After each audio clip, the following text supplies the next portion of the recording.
Comedy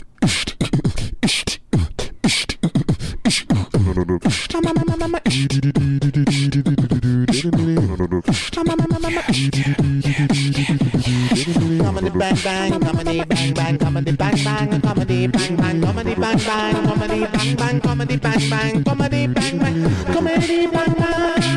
comedy bang bang, comedy bang bang, comedy bang bang, comedy bang bang, comedy bang bang, comedy bang bang. This is a person whom I have never met before, but you know, the word hero gets bandied about quite often. You so rarely meet a real hero, an American hero, in the classic sense, someone who has saved lives. And I could not be more excited to introduce this gentleman. He has saved the lives of many people on a certain plane. Please welcome Captain Chesley Sully Sullenberger.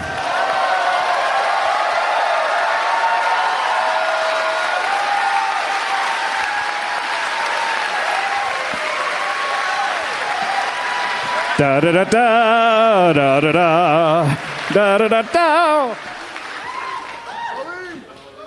Oh, this has got to get turned on. Ooh, baby. Hello, this is the captain speaking. There we go. I needed to be warmed up. Sure. Scott, thank you very much for having me on your program. What a pleasure it is to meet you. My pleasure. My goodness.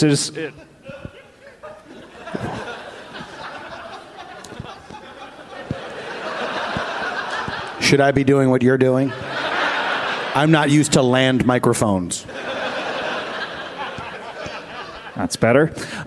It's such a pleasure to meet you. I mean, I've been fascinated with, your story, which, you know... You're talking about, of course, the miracle on the Hudson.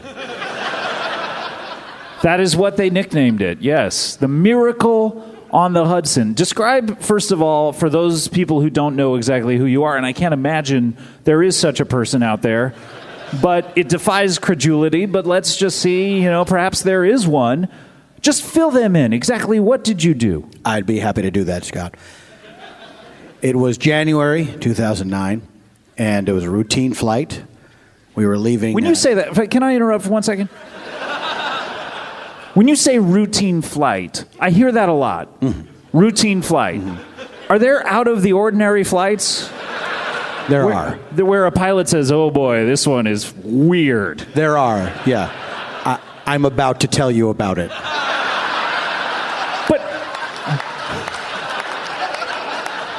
Yes, but you just said it was a routine flight. It started out as a routine flight. I misspoke, and I do apologize.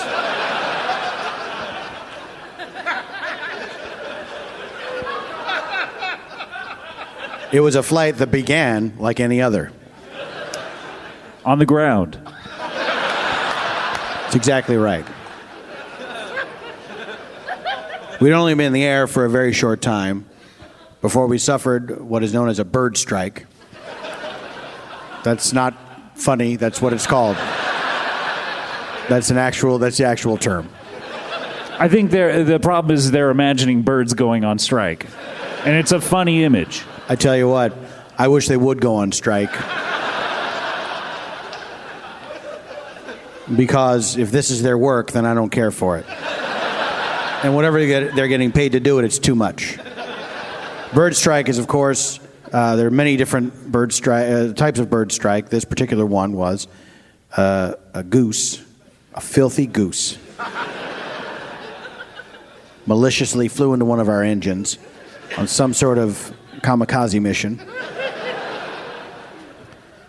And we were forced to make a water landing on the Hudson River. Now, that is unusual because planes normally, they land on the ground. The earth.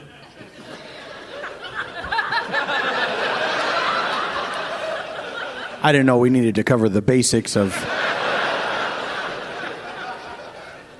what's going on here.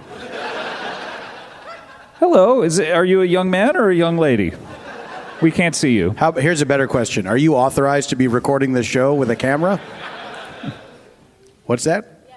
Oh, you are? Oh, you are? Oh, good. Okay, great. And that's why you're scurrying away. This is typical employee behavior.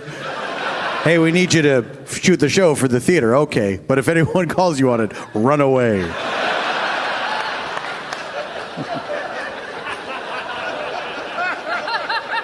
It's a surprise for the people on the show. We haven't told them we're filming the show. Surprise! We filmed you! Surprise. Watch the entire show you just did. We got Doritos.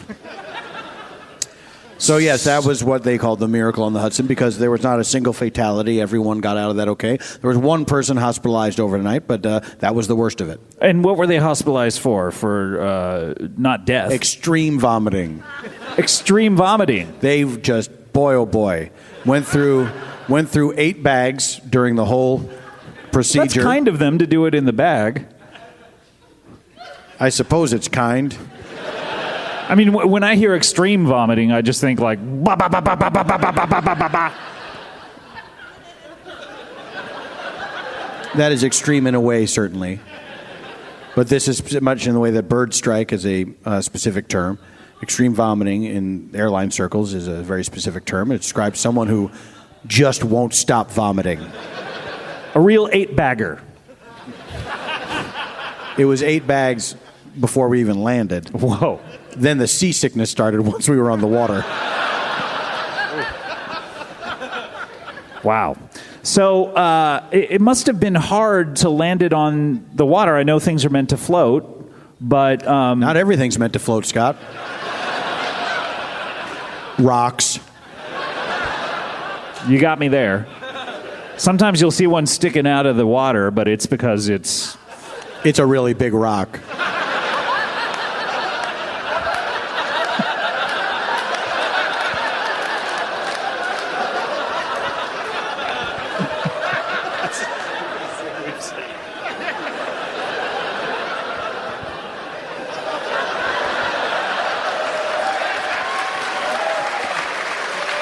Oh.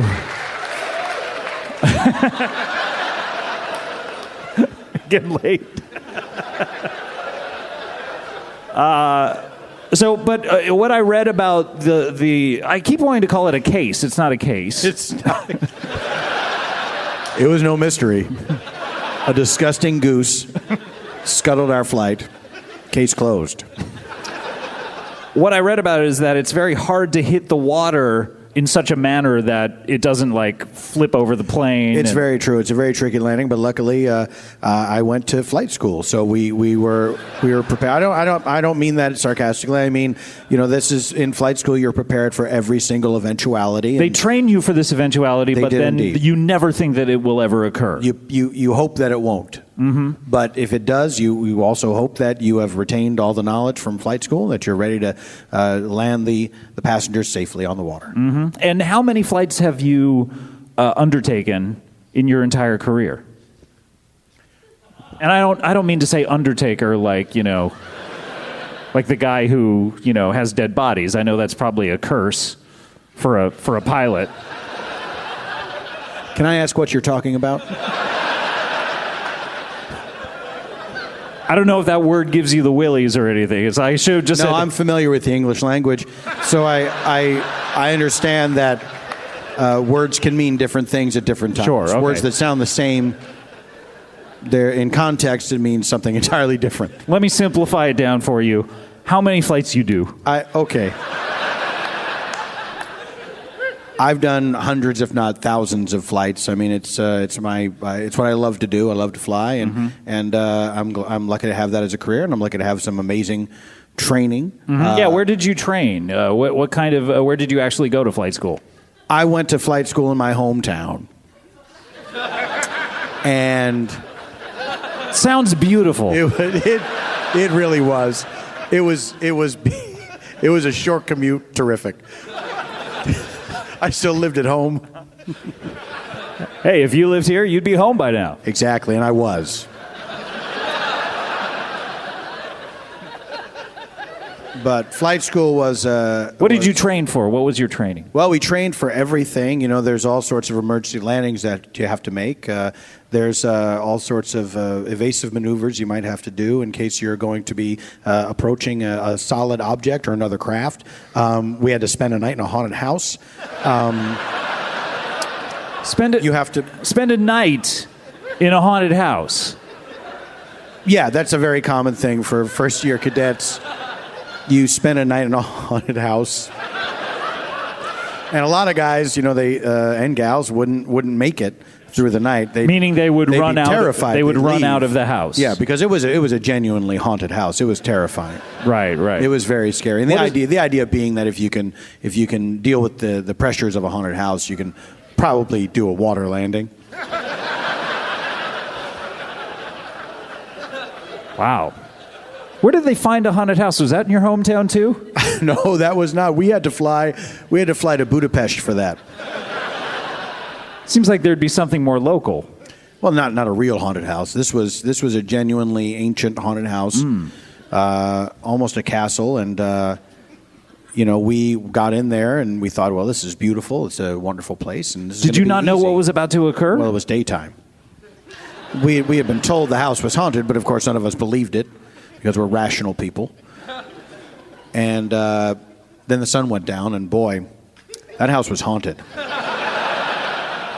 I remember seeing a wall turned into a screaming face. That's very typical haunted house behavior. I realize that now, certainly. There was a lot of dripping blood just everywhere. So many shrieks. The clanking chains. Black cats? There were a few black cats, certainly. Spider webs. Right. I've heard that. I've met a few ghosts in my day, and that's certainly ghost behavior. Well, if you say so. It was the most profoundly terrifying thing I've ever experienced, and I remember when that filthy goose crashed into our plane on purpose. I remember turning to my co-pilot, Trip, and I said, Trip, thank God we're not back in that haunted house, huh? That you're an optimist, yeah. Well, I try to be. It's tough, though. There's repercussions because sometimes if we have the cockpit door open and they're serving the first-class people their hot towels, all I see is a tiny steaming ghost.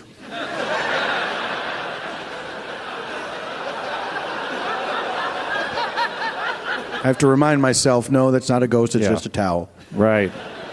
We have a saying in pilot circles. Sometimes a ghost is just a towel.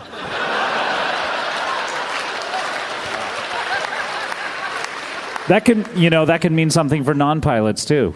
I don't think so.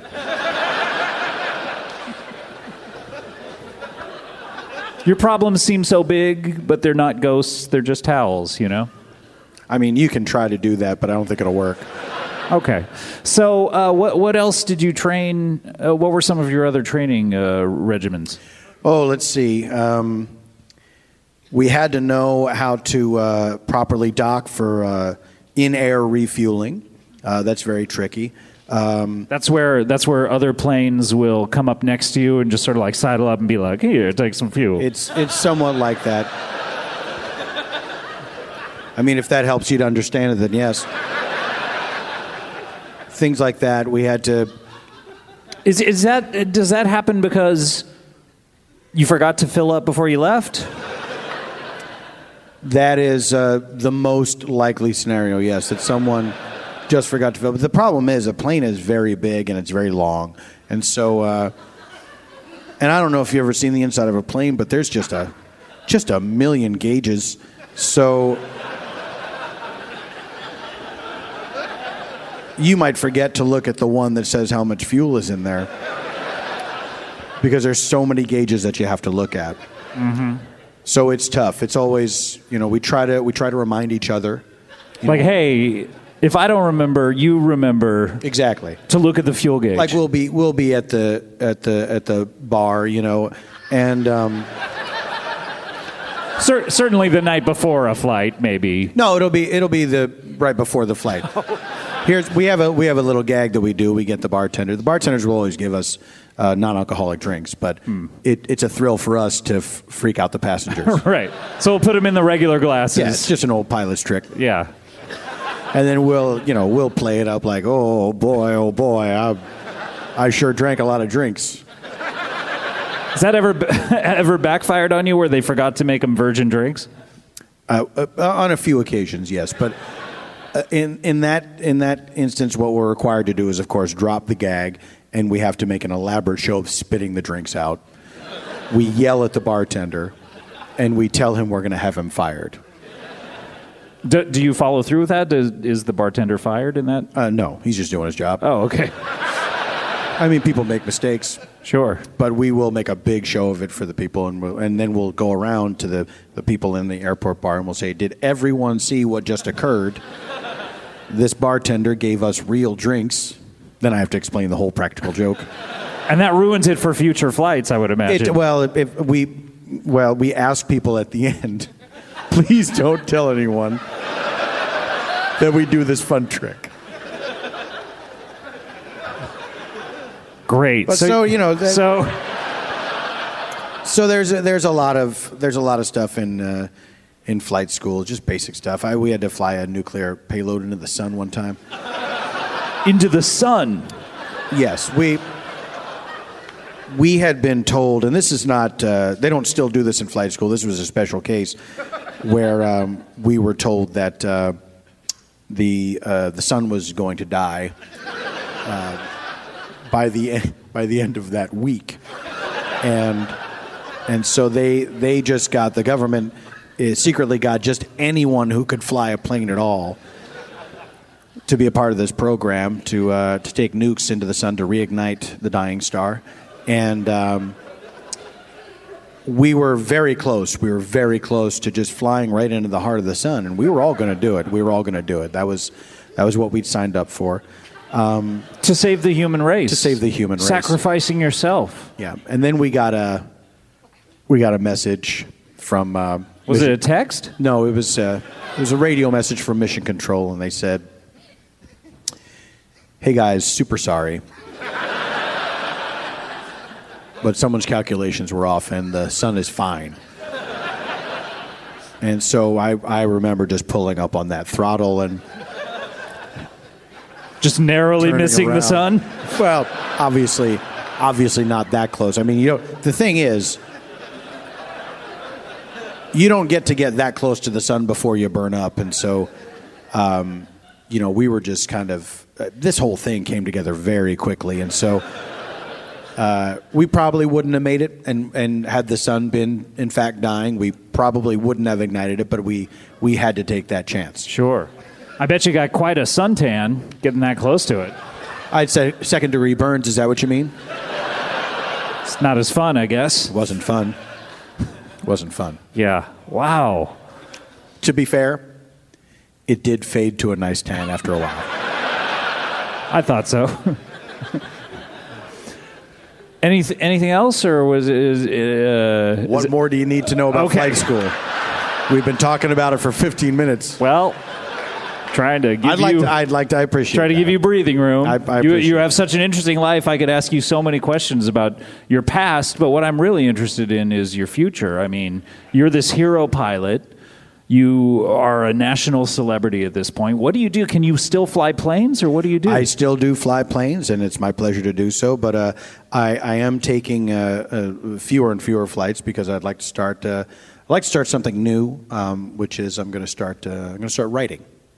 Writing, yeah. Fantastic. So, meaning a autobiography, I would imagine, about your life and that miracle on the Hudson. I think I actually did that already. I'm not 100% on that, but I wouldn't be surprised. Sounds like something you would do. It sounds like something I would do, certainly.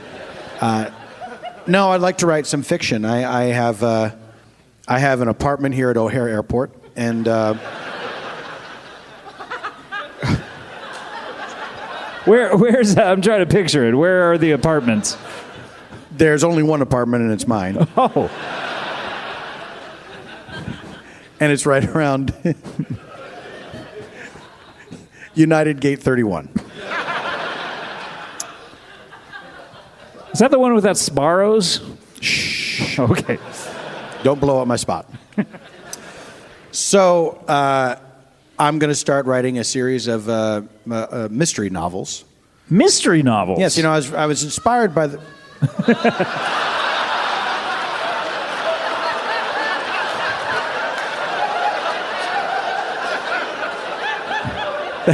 That witch cackle gave me a flashback to that haunted house.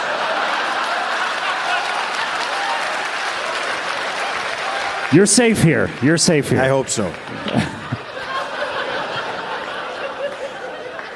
See, I was, one of my favorite authors is Dick Francis, who he writes mystery novels that always center around racetracks and horses. And in fact, I'm not sure about this, but he's very inspiring to me because I think he might actually be a horse. I've wondered that myself. Yeah, I mean, that's a theory. Because you always see a picture of a horse on his books. That's right. And you're like, did that horse write this book? Is he Dick Francis? Is the horse Dick Francis? I mean, that's just a theory, but as far as theories go, that sounds good to me. That sounds good to you? Yes. Also,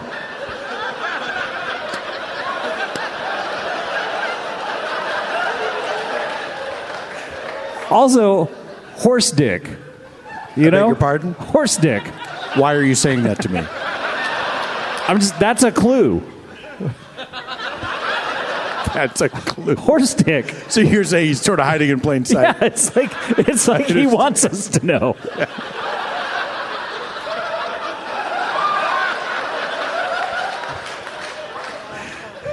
Well, whether he's human or equine, I'm very inspired by him, and so I'd like to write my own set of novels that would be all centered around, murder mysteries that happen at the airport. Okay, so every person that dies would die at O'Hare, or No. I think that would be very limiting. It would be. There's so many airports all over the world, so there'll always be a murder at an airport. Okay, so any airport around the world, how many murders actually occur in airports? I can't even think of one that I've heard of. Zero. It's not a place where murders are happening all the time. I would imagine there's a few attempted murders here and there. More terrorism than just straight up, Clue-style murders. Right. Which is why I think this is a perfect setting because it hasn't been done before. Right. It must be hard to sneak a weapon in there, like a. That's part of the fun. How did he do it? Mm-hmm. Or she? True. Do you have a plot to one off the top of your head here, or? Well, plots are very difficult because with a murder mystery, you got to kind of start with who the killer is. Sure, and then work backwards. How is he concealing this from everyone? Right, of course. And so I'm at that stage right now. Right.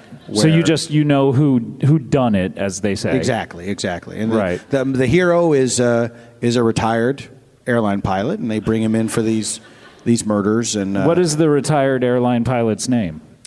He's got a fun name.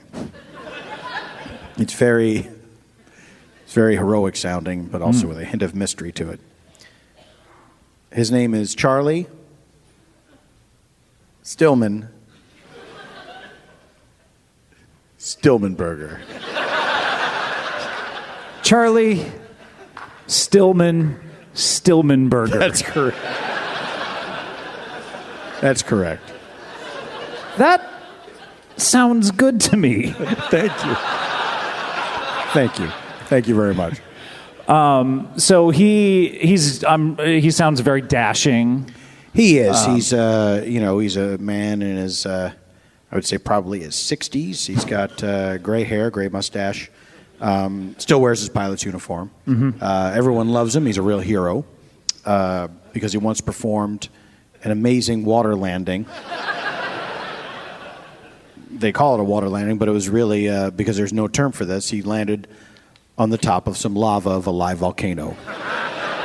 Not a single fatality, unless you count the 130 geese that he was able to kill. Wow. He killed geese. Yes, he's very highly regarded for his geese-killing prowess. Right. So this is the hero, obviously. That's right. Every protagonist... Charlie Stillmanberger.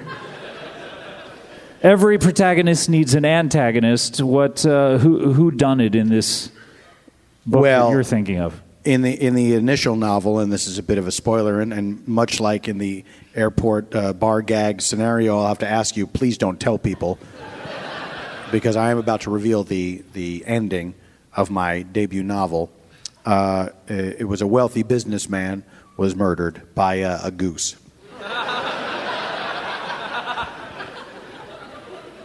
A goose? That's right. Murdered inside the airport? That's right. You know, sometimes you're at the airport and a bird will be in there.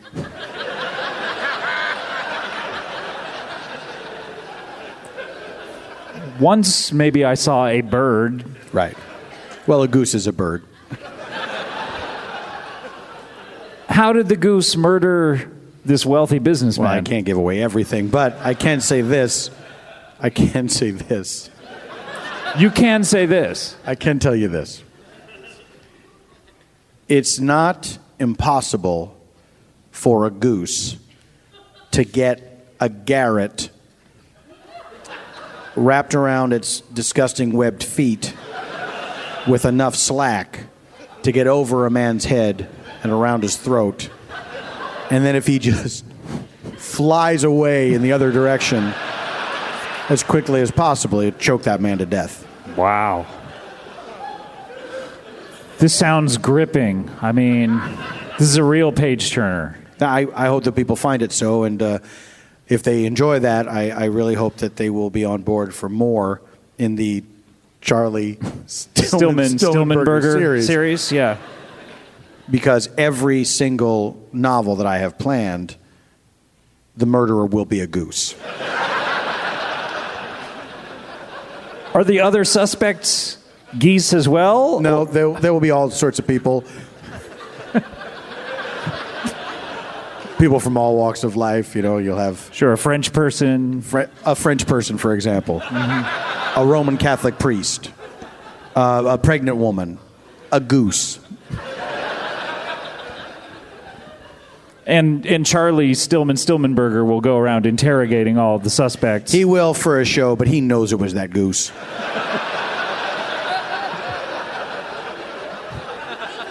In the end of every novel, it's Charlie sitting down to Sunday dinner.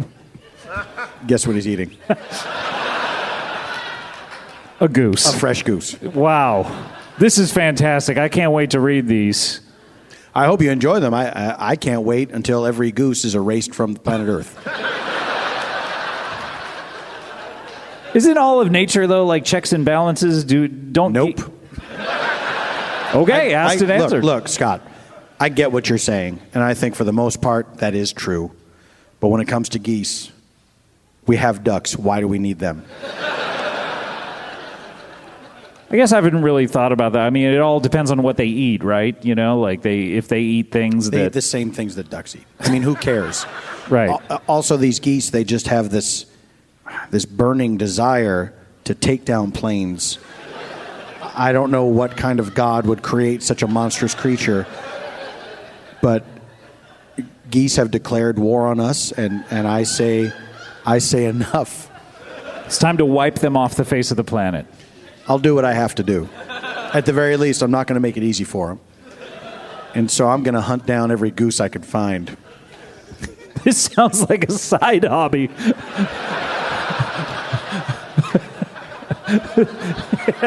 We haven't been talking about this at all. You're also a goose hunter? Well,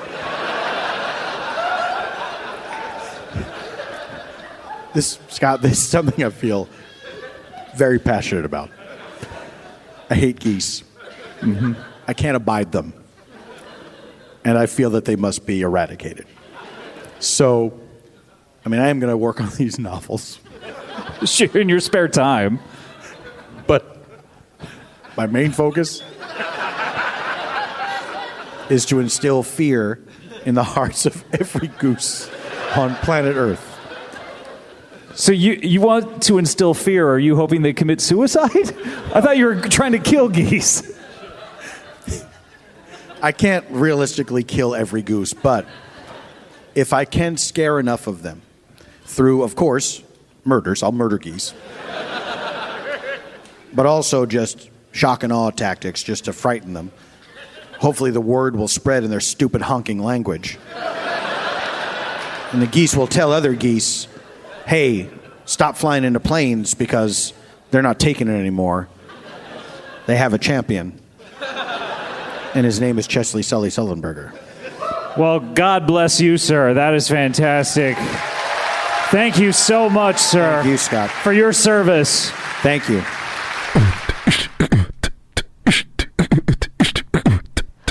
Have you heard of Hosier? I'm a big fan. Have you ever sung along to... Of course I have. Sometimes I'll change the words just for fun. You don't say. I'm at the church, will you come and pick me up? I'm at the church. I turn it around. Right. It's almost like it's a sequel song where the guy's been taken to church. Yeah. And I was like, well, you were my ride. I don't know why you would drop me off at church and just expect that I was Church is only so long. I like to think that the song comes an hour later. Why doesn't he go to church with you? Yeah, why does he just drop the guy off at church? It's like, come inside. Or is he an Uber? It's an Uber. That's the first song directed to an Uber driver. That's right.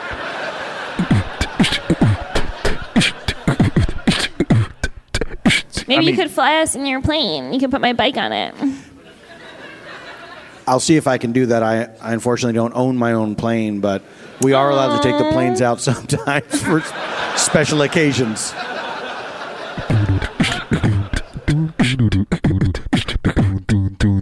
I have to buy 3 seats sometimes. Do you ever have issues at airport security? All the time. All the time. I would imagine. Because when you hear a rattling suitcase full of nose sprays, what is that? What is going on in there? It's nose spray. You can tell the thing. I wish it was gone. I want to take it off my head. I'm sorry. Are all these sprays under 3 ounces? Oh, yeah. I know. I checked. No, yeah. I've had enough problems over there. They're TSA compliant. Of course. Of course. But my whole thing, Captain Sullenberger, is if you have... Please call me Sully. It's my nickname. Sully. If you have 20 bottles with 3 ounces... That's right. Isn't that like one 60-ounce bottle?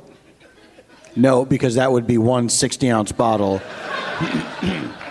And these are smaller bottles that are 3 ounces. But, I mean, isn't it akin to that? Because, I mean, you know, it's like, what's the diff? You know, it's just like... Like you could mix it all up in a big bottle. Yeah. But you're not allowed to bring that big bottle, so... What if you buy a bottle and empty it? After you go through security? Yeah. Well, after you go through security, you can keep a big bottle full of whatever you want. All the little things I brought in my bag and mix them together and make a bomb. Are you going to do that? I don't know how, Sully. There we go. The system works.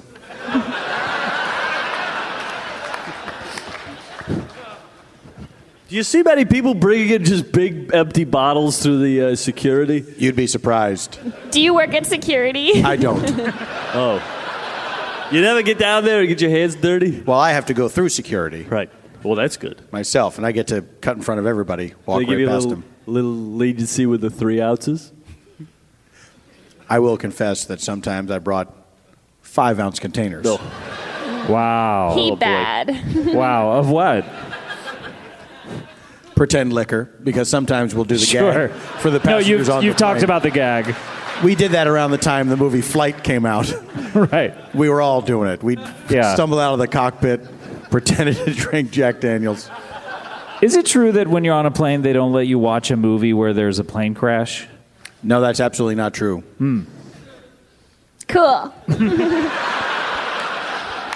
That's one of those things I would believe if someone told me out of context. Well, I heard it's because you're not. It would spook the passengers too much, like that. But we're in. Well, there is a certain logic to that. The airlines don't go out of their way to show films that have plane crashes depicted in them. But of course, if you bring your laptop onto the plane, you can watch whatever you please.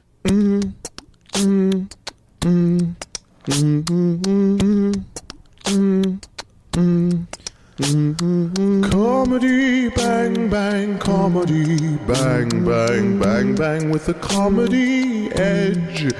Comedy, bang, bang, bang, bang, bang, bang, bang, bang, bang, bang, bang, bang.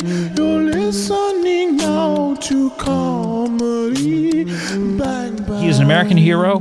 He landed one plane famously, but I'm assuming he landed a whole bunch before that. And after. Oh, really? Okay, that's interesting. I would have thought after the one that you did, you would have wiped off your hands and said... If it's the one I think you're referring to, I did not immediately retire upon landing that plane. What other plane would I be? You were not handed a watch? I don't know. I'm waiting patiently to find out. Doesn't seem like it. He landed a plane and it catapulted him to stardom, and his film... The film account of his exploits just came out last week, and we're here to check in with him about said film. Please welcome Captain, quote, Sully, unquote, Sullenberger. Thank you very much, Scott. It's a pleasure to see you again. It is Michelle, wonderful nice to meet you. It's really nice to meet you. It's an honor. I'm sorry there are so many chapters in Captain. the book about me. There is, yes. And Why so many chapters? What happens in... I mean, can you take us through these chapters? Well, many of the chapters are just 10 words long. Which 10 words? They felt the need to... Well, it's not the same... Not the The same quick 10. brown fox jumps over the lazy dog? Not the same. Well, there's some typing exercises got in there by accident, and we called them chapters. And my face is red over this. I do apologize. Yeah. it's gripping. It's a psychodrama. You were gripped by that Hay chapter? Yeah, it's the Hay chapter. Does he land the plane in the first Hay chapter? What? Actually, 'Cause- I don't know what happens. I just know about the quick brown fox. Apparently he jumped over something, but now I guess I know what he jumped over. Spoiler alert. By the way, those people with their spoiler alerts on. Why do they have them on? We should put them on because if you haven't seen the movie Sully at this Then point, God bless you. if you haven't seen a Hey Sully, I don't even know what's happening. But if you haven't seen the movie Sully and have not been reading the news and you're about to see the movie Sully, we're going to go into some of the plot points in this. Essentially, all I know about it is you landed a plane that hit a goose. Well, first the goose hit the plane. Let's get this straight. The goose hit the plane? The goose hit the plane. Because it seems to me you're moving faster than the goose. So it's like hitting a pedestrian. The car is always at fault. That's legally, the car is always at fault. But in the world of nature, the goose is always at fault. Really? Yes. My friend Werner Herzog, I don't know if you know who. Who's that? He's a film director of note. He's like a famous meme now, right? Yeah, he exists It's exclusively funny. on the you internet. see online, people will say like talk like Werner Herzog Day or whatever. Yeah, exactly. Yeah. He has theories about nature like that, so I wonder if he would agree that the goose is always in the wrong. I have no idea what he would say because I'm me, I'm not him. Mm-hmm. But as an experienced airline pilot with countless hours of flight time logged, I can tell you. Why do they count it by the hour? Because it seems like after the takeoff and before the landing, it really is just like boring time. You know what I mean? And they It's should like, count the hours. Yeah, they should count the hours that we're actively doing something. Well, you Yeah. have no idea what happens in Fighting the cockpit. geese is definitely part of the hours.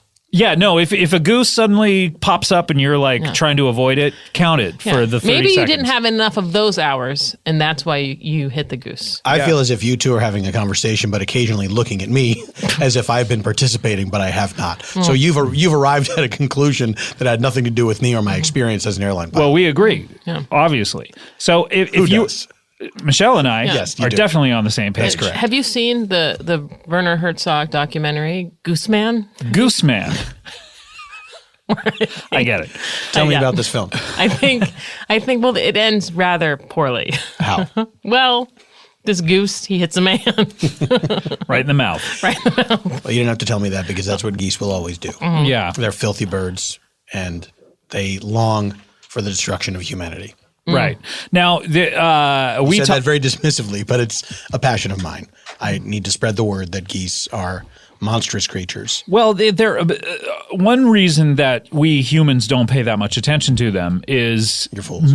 We're fools, but also mainly they're in the sky. Right. And, I feel that birds hold dominion over the sky, and humans, hey, we're top dog down here on Earth. Mm-hmm.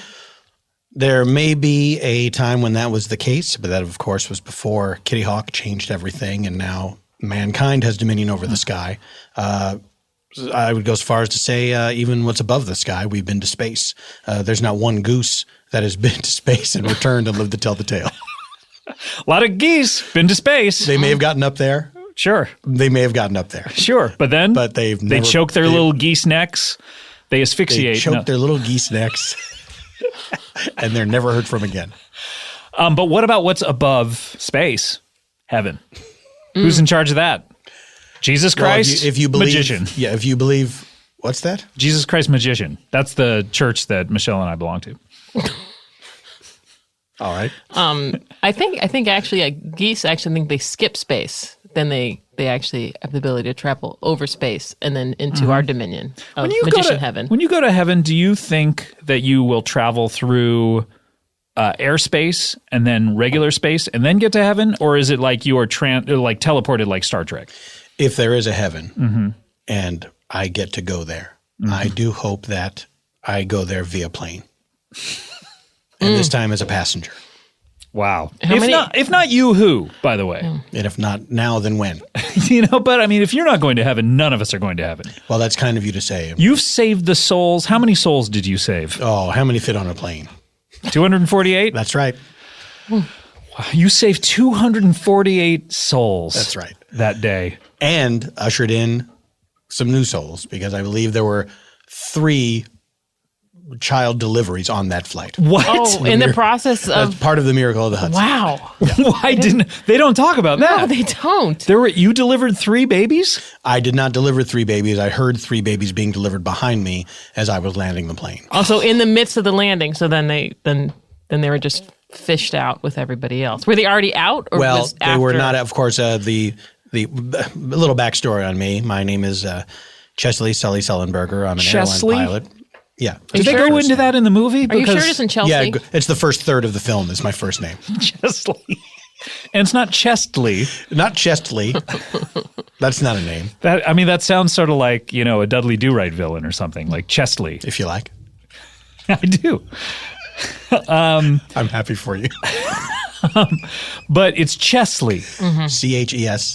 What kind of name is that? It's first. Great. So now a little background about you. You were going into it. I was flying a plane. This was back in 2008. And we suffered what is called a bird strike, where that's where a filthy bird tries to take down an airplane. And I said, this is not going to happen. I'm not going to let these people die. Not on your watch. 240 souls. 3 waiting in the wings. I'm not going to let this happen. This, pardon my language, this damn goose is not going to win today. Does a light go off? It's like goose, goose, goose, goose. Yeah, is there a light in the cockpit and a person saying that? And if so, how do we get the gig to do that VO job? Goose, goose. I suppose there is a little bit of light when a goose flies into a jet engine and destroys it. Yeah. We generally don't need a flashing button that says, hey, a goose just flew into your engine. You kind of feel it when it happens. It's a big deal. Right here? In my heart, that's right. But also in the body of the plane, which shakes violently as the engine explodes. Right. Wasn't it? It was 2 engines, though, correct? It was 2 engines. Was it 2 both? different geese? Or was it the same goose? It was... You'll never be able to convince me that it wasn't the same goose. You think he did the one engine and was like, I gotta get over there. I think this was experimental goose tactics, and they had figured out a way for one goose to disable 2 engines. Wow. That's crazy. And it's as crazy as all geese are. Yeah, which is legitimately insane. They're demented monsters. Right. Why do they want to take down these? Why do they want to take down these planes? I think it's pure jealousy. I think that because we improved on flight, we're better at it than they are. We can cover a lot more ground. Well, the wings don't need to flap. The first time I ever went on an airplane, that's a big deal. I was surprised. If you think about it, pardon me for interrupting, Scott, but I don't think people think about it enough. It's very important to think about. An airplane has wings. The wings do not flap. We have conquered flapping. We no longer need to do it. You look at that that's an old impressive feat. old movie footage of the Wright brothers and all those people who tried their crazy flying machines. It seems like the wings are always flapping. Like they looked at birds and said, well, obviously that's how you do it. You flap those wings, right? When I look at those, those are supposed to be funny, I suppose. But when I look They at usually those, have sound effects on them. yeah, I think that's very disrespectful. I think of those primitive flying machines and what people were trying to do, and the fact that none of them, not a single one of them, lived to fly in the sky the way that I have. It makes me very sick at heart. Because they're old, right? Because they're too dead old? already. Well, because you're seeing footage of people perishing in Really? It cuts off right machine. before they die? well, when you see it crash, that's it. That's the end of their life. So I had you've no all been idea. laughing at snuff films for years. Oh my gosh. That is gruesome. It's terrible. It's a terrible thing. We try not to speak about it too much because we don't want to spoil the party. Do you think that if you had not landed your plane successfully, you would have wound up on one of those films? Well, no, because my plane looks like a normal plane. I think the appeal of those films is that these things look like they were made by a cartoon person. Right. So And they crash, and it's Yeah. very funny. It looks very funny when they crash. the but ge- never forget you're seeing a person's Never life forget. being taken. Do the geese now, or did they see what happened to you? Are they now going for more landings on the Hudson River? Did they see, well, now we're going to do that? And then reverse engineer it back to being as good as a jet? I cannot tell you that I am privy to the thoughts of geese. I can say that we are studying geese at all times, and we may even have a spy or two in the ranks of the geese. really? You have a human up there pretending to be a goose? Up there in the sky? Yeah.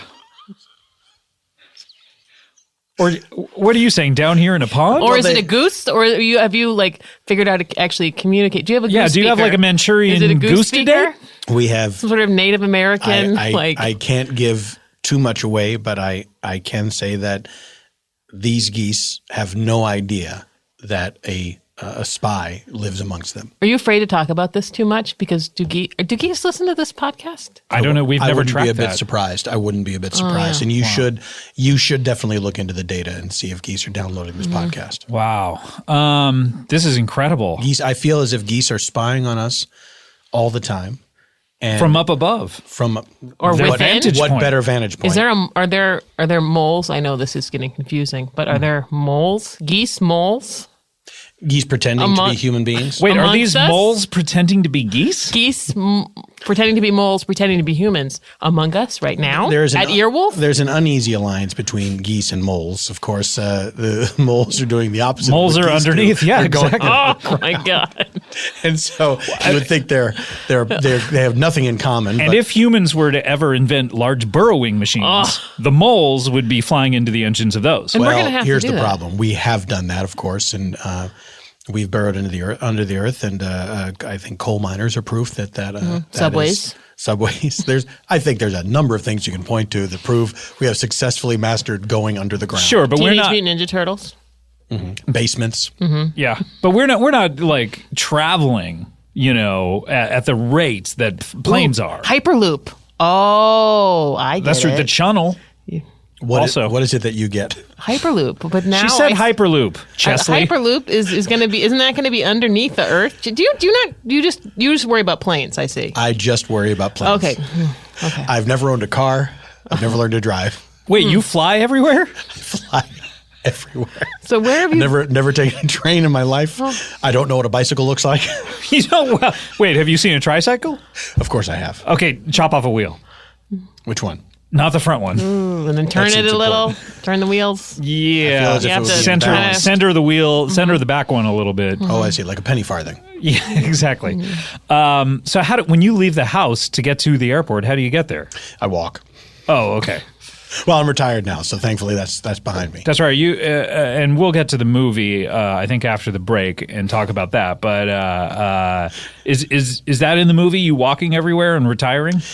There were many scenes shot of me walking and then retiring.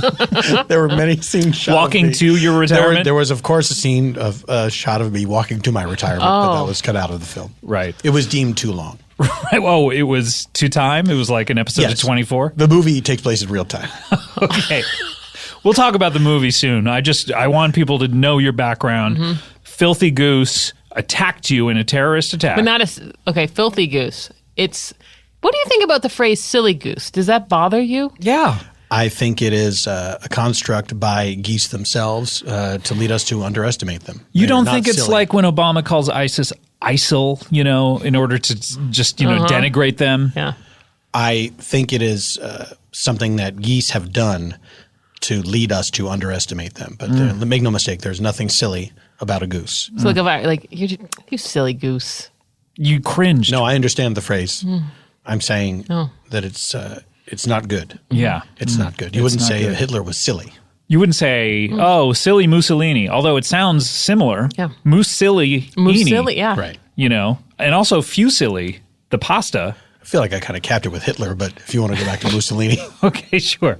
Oh, if you want to go with recent times, the most recent example. Silly Noriega. Is that? Yeah, Noriega. I don't know. But we can't just, people aren't just one-sided, even the monsters amongst us. So they probably did something silly, Yeah, what did geese do? Tell me more about this theory about the monsters among us doing silly things. Noriega, I'm sure he got some of Jeffrey Dahmer. What was he up to when he wasn't doing all that stuff? He probably, painted some faces on his knees and then did a little puppet show for the neighbor kids. I don't know. Something. That is a chilling scenario. Well, speaking of chilling scenarios, we have to take a break. When we come back, we're going to talk to Chesley. Do you mind if I call you Chesley? Or I don't care. Can I call you Captain? I wish you would. Thanks. We're going to talk to Captain Sully. Chesley. Like No, Captain Sully's out. Captain. Okay, Captain. Sully is very close to silly. I don't know if you just throwing Sully it out there. Goose. I'll thank you not to say that again. There will be fisticuffs during this You break. guys? Okay. Yeah. Sorry. I'm trying to be an even-keeled gentleman, but that is you're going Over a bit the too line. far. Okay, sorry. It's quite all right. We'll be right back with more Michelle, more Chesley right after this. Comedy Bang Bang. We're back here with Michelle Balloon. And Michelle, always great to see you. Great to see you. We've missed you here in L.A. It's great to see you for however long that ends up being. Yeah, I'm going to be here for 11 years now.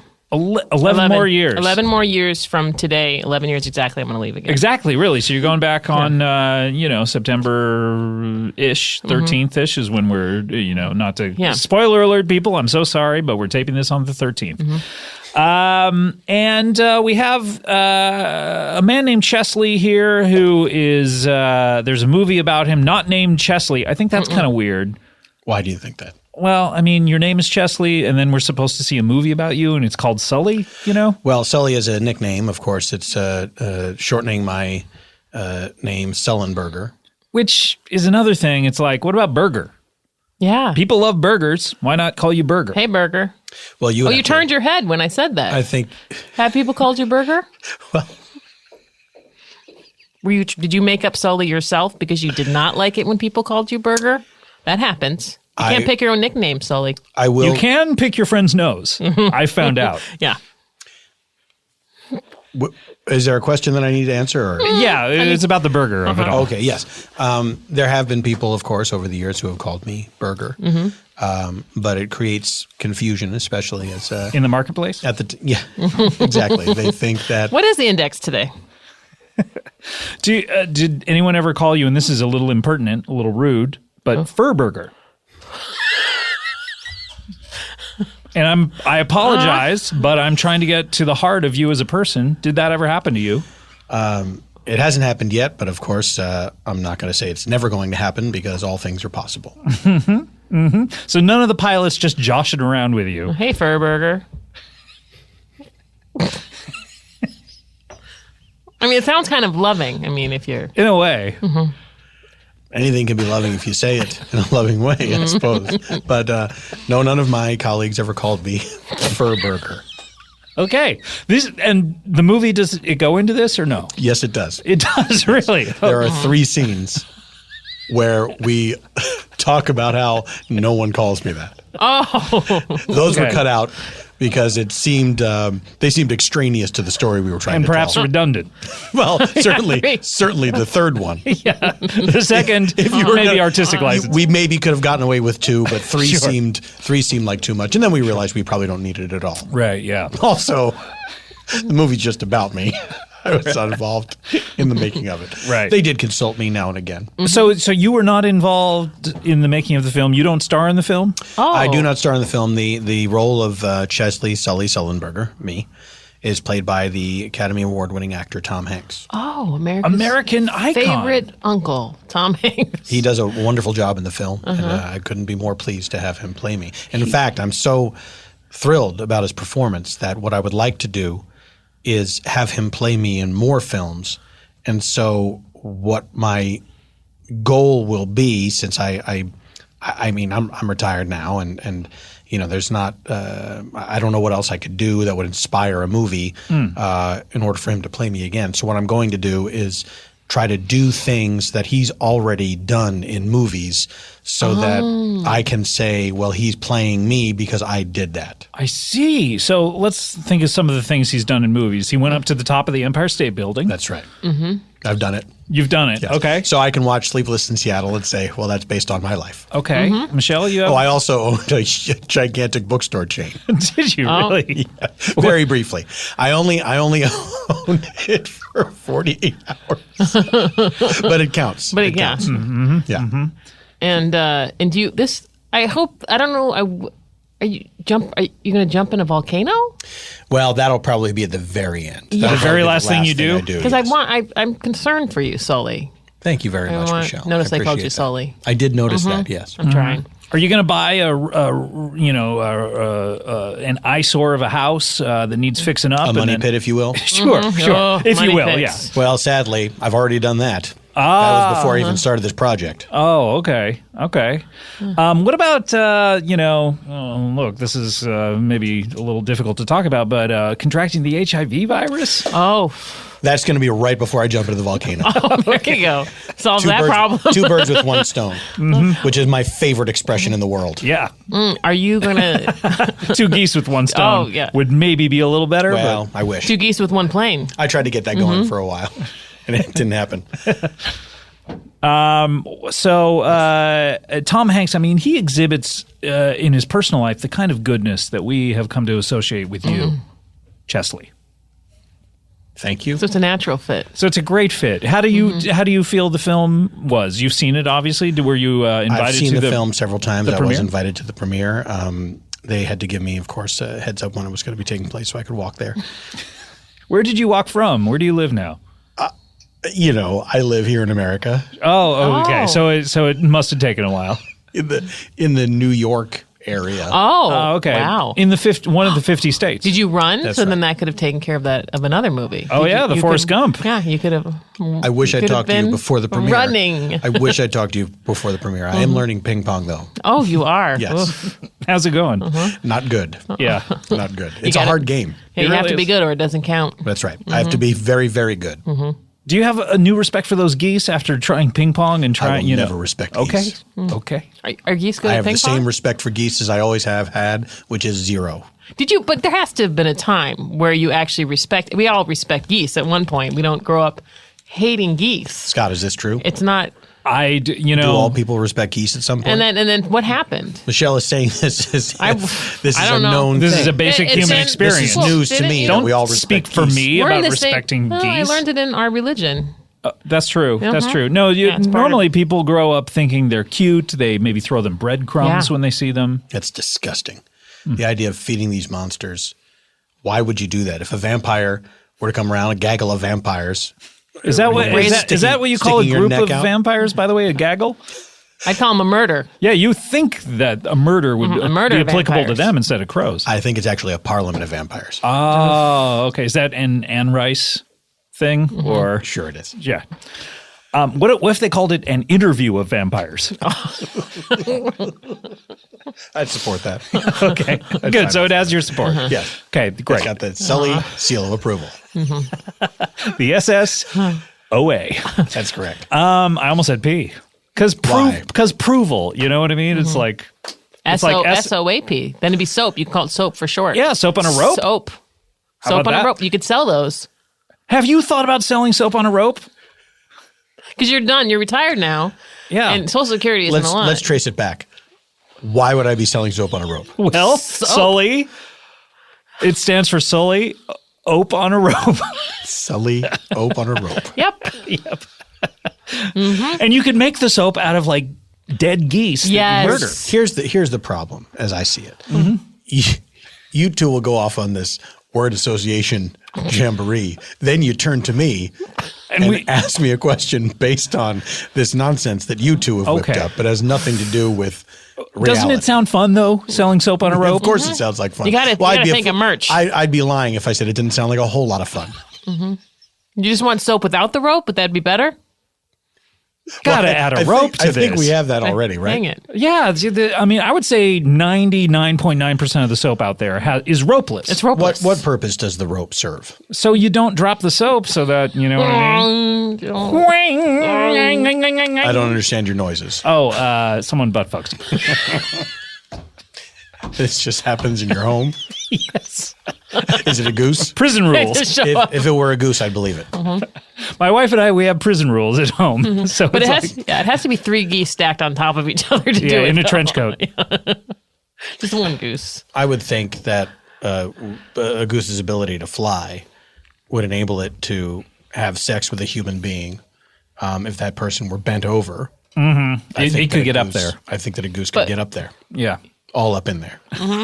All up in dem guts. Is it? I don't even know but I'm just curious Go ahead, now. ask. Sure. What The would you beak? possibly be holding back on now? Just wondering, is it beak sex? Yeah, do the parts fit? And if not, must you acquit?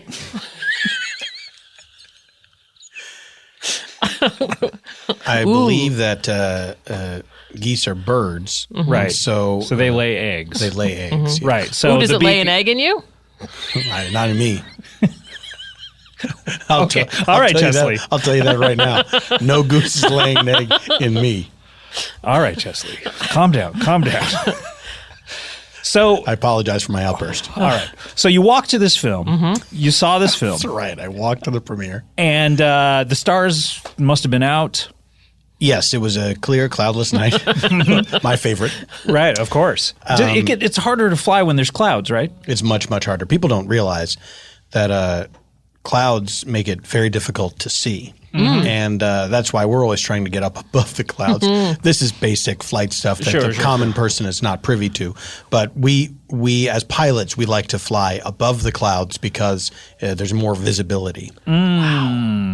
Wow. A little trivia for you. Thank you. It's like I'm in Thank you. I flight like school. This is amazing. Don't remind me. Flight Does this school. count as an hour? A flying? Flight school, yeah. Do you bill like a lawyer does, where if we talk about something for like 1 minute, then you charge for the hour? No, the lawyers might as well be geese for how much I hate them. Really? But yes, of Whoa. course, I had to go through a big series of hearings after You the did? miracle on the Hudson. Yes, to see But if you I'd saved fired- everybody. Well, that's what I said at the hearing, many, many times. Just over and over again? I saved everybody. I kinda saved did everybody. Does the movie go into it? Let's talk about the movie. There was a scene where I'm at the hearing and I say, "But I saved everybody," and I just say it in the same inflection, the same tone, in a very annoying way to prove a point. And in reality, I did that for 36 hours. Oh, Wow. That must We have would been exhausting Go home, for them. come back. They hated it. Right. But there's I'm allowed to say it. And so I did say and answered every Right. question that way. And, did you change some people's minds by saying it over and over again? well, eventually they just gave up. And, Right. and I was cleared. That's the way to get out of any court case, Yeah. by the way. Exhaust the other side. Oh, also, I said I was racist. Oh, Works like a charm. yeah. Right. Then you get out of it. Yeah. Yeah, they don't want I you wish there. I'd done that day one. Yeah. So what were some of the inaccuracies of the film? What did they get right? What did they get wrong? Mustache. How was the mustache? The mustache was done very well. On point. was it just on your point. mustache? You know what they should have done? If they should have just Shaved taken the your own mustache you mustache. had and then just put it on Tom Hanks. That's because exactly people- what happened. Is I shaved my mustache. Well, I didn't shave it completely off because it would. I don't look right without a mustache. I have a very broad upper lip, and You do. It's sort of a Ron Perlman kind of thing. Oh, hey, come on! I heard that you have a tattoo on your upper lip Where'd you hear that from? from the Goose newsletter. Goose news. Goose news? I'll thank you not to quote such disreputable sources. So you have no tattoo on your upper lip? I have no tattoo. I have, well, Heard his racist tattoo. I've had a henna drawing. Up Okay. there. And what is it have of? seen that. Is it another mustache? It's a beard. It's a full beard Wow. on your upper lip. I had a henna tattoo of a beard on my lip. But isn't a beard... That's why I grew out the mustache. Isn't a beard on your upper lip just a mustache? Yeah. In No, disguise? It looked like it was like a drawing of a little beard.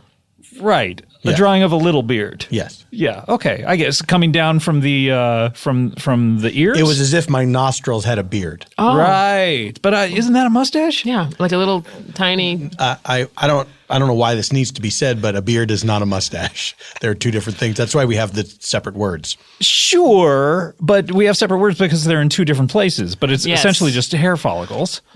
You know. But you know that henna tattoos are not made of hair. Sure, but you know that a drawing of something like a Peanuts cartoon is just ink, but It's not actual peanuts. but it represents something. You see what Yes. I'm saying? Yes, so it was representative, but that doesn't make it the thing that it's representing. But what I'm Do you saying see is what I'm saying? is the difference between between a mustache and a beard is location. Sideburns. three Can we throw words. sideburns into here? Let's bring sideburns into it, or let's bring starburns into here. It's called Dino. Starburns? Is that not true though? You would some things are called what they're called simply because of what they are, even though they are the same thing. Oh my God. Some things are called what they're called need simply it. because that's what they are. Because of where they are. Because of where they are. But they are the same thing As as each other, but because of their location. can you give Eyebrows, me eyebrows, one other eyebrows. example? Eyebrows. Thank you, Michelle. It's another thing. Eyebrows. That's the mustache of the forehead. You can have two of them. You're right. Okay, thank you. Now welcome. I feel like you're just saying that in order to Nope. move on. You've convinced me. So now I want to back up and hammer it even further I don't know home. why. There's no need. You're exactly correct. But like a sock is a sock if it's on your foot, but if it's on your hand, it's a glove or a puppet. That's right. All All those things are true. a shoe or a glove. A shoe. You know, in German, the word for glove is Handschuh. Handschuh. Really? True story. Interesting. Wow. And not just make up a word in a language. Learning a lot today. All right, turning back to you, Chesley. What else was inaccurate? What was accurate? Was I mean, everyone who's going to this film, they want to see this plane. You know what I mean? They want to be in there sort of like imagining Absolutely. if this were to happen to them, what would it be like? I think the filmmaker certainly tried to give you that experience. One inaccuracy, and this is something I fought tooth and nail over. Teeth and nails, not the same thing, by the way.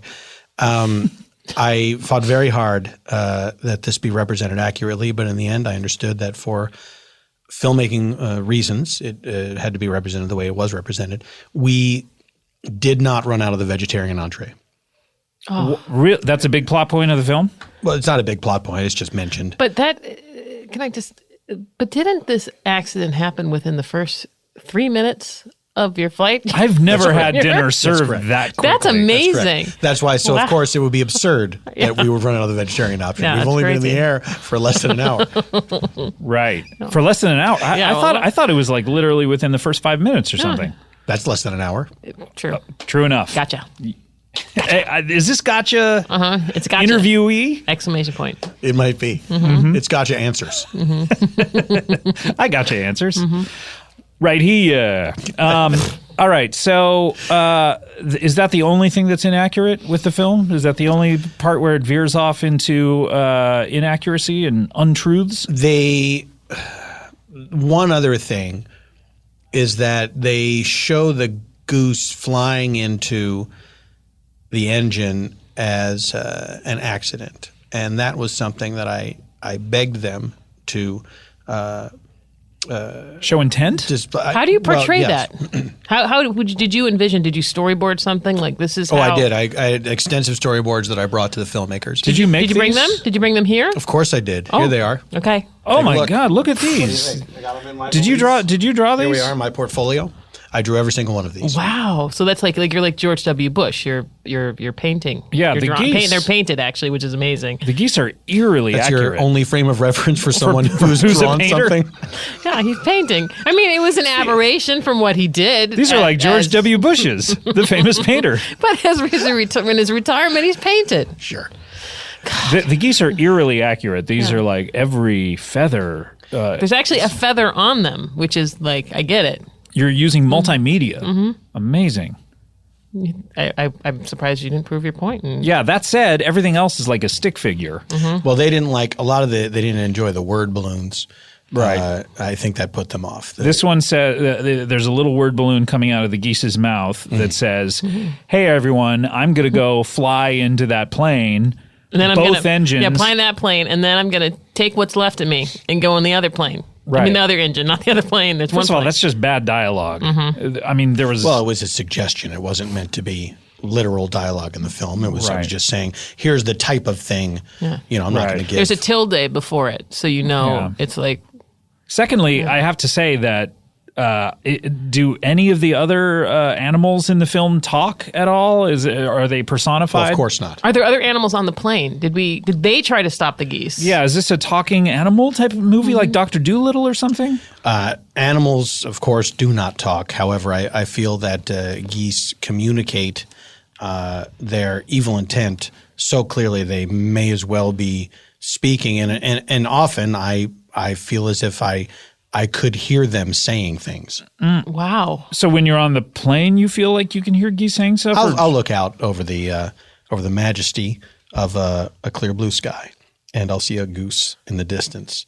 And many times, and I feel certain this has happened, although I could not get my co-pilot or the navigator to look and see it when I saw it. The goose would, no matter how far away, would look over at me and say, "You're next." You're next. Does he do one of those things where he takes his wing and then points at his eyes? And then Almost points like back at a you? Robert That's De Niro exactly and right. Meet the Parents? Like a Robert De Niro. But and how Meet does he the do it? Parents. Does he have to do because he can't do both because then he'll not his- fly anymore. He has to use two wings, maybe one wing, and then go Well, one I eye. think then the Robert next De eye. Niro did not use both of his hands to do that. I think he just Although used he the was one sort of hand. was balancing Fingers, with the but other I guess hand. what I'm talking about fingers. Right. Geese don't have fingers, No, so No, they they can't have do two feathers. They have several feathers, though. Do they If get? this were like The Rescuers, you would see like two feathers separate You're right. like this. Oh, that's a good. Was that based on a true story? Actually, I didn't know that. It's Bianca, based on an actual rescue. It's like Zero Dark 30. It's true. Maybe I did, yeah. Some children were rescued by. Is that what Zero Dark 30 is mouse. about? Is about a rescue? yeah, Zero Dark, and actually, just like Zero Dark 30, is that they were going to make the movie anyhow, and then the story changed as they're writing they the were movie. making it, I yeah. think it And they had to change surprises. the I think ending. it surprises no one that Osama bin Laden kept pet geese. Did he really? I had did a not flock. hear about He this. had a flock of pet Is that what geese. was down there in that hidey hole? Yep. Oh my! In the film, they changed it to human beings, but it was But it was Osama bin actually Laden in pet a geese. compound with several geese. My gosh. So you, but here's my point about the film, and probably why the filmmakers passed on this.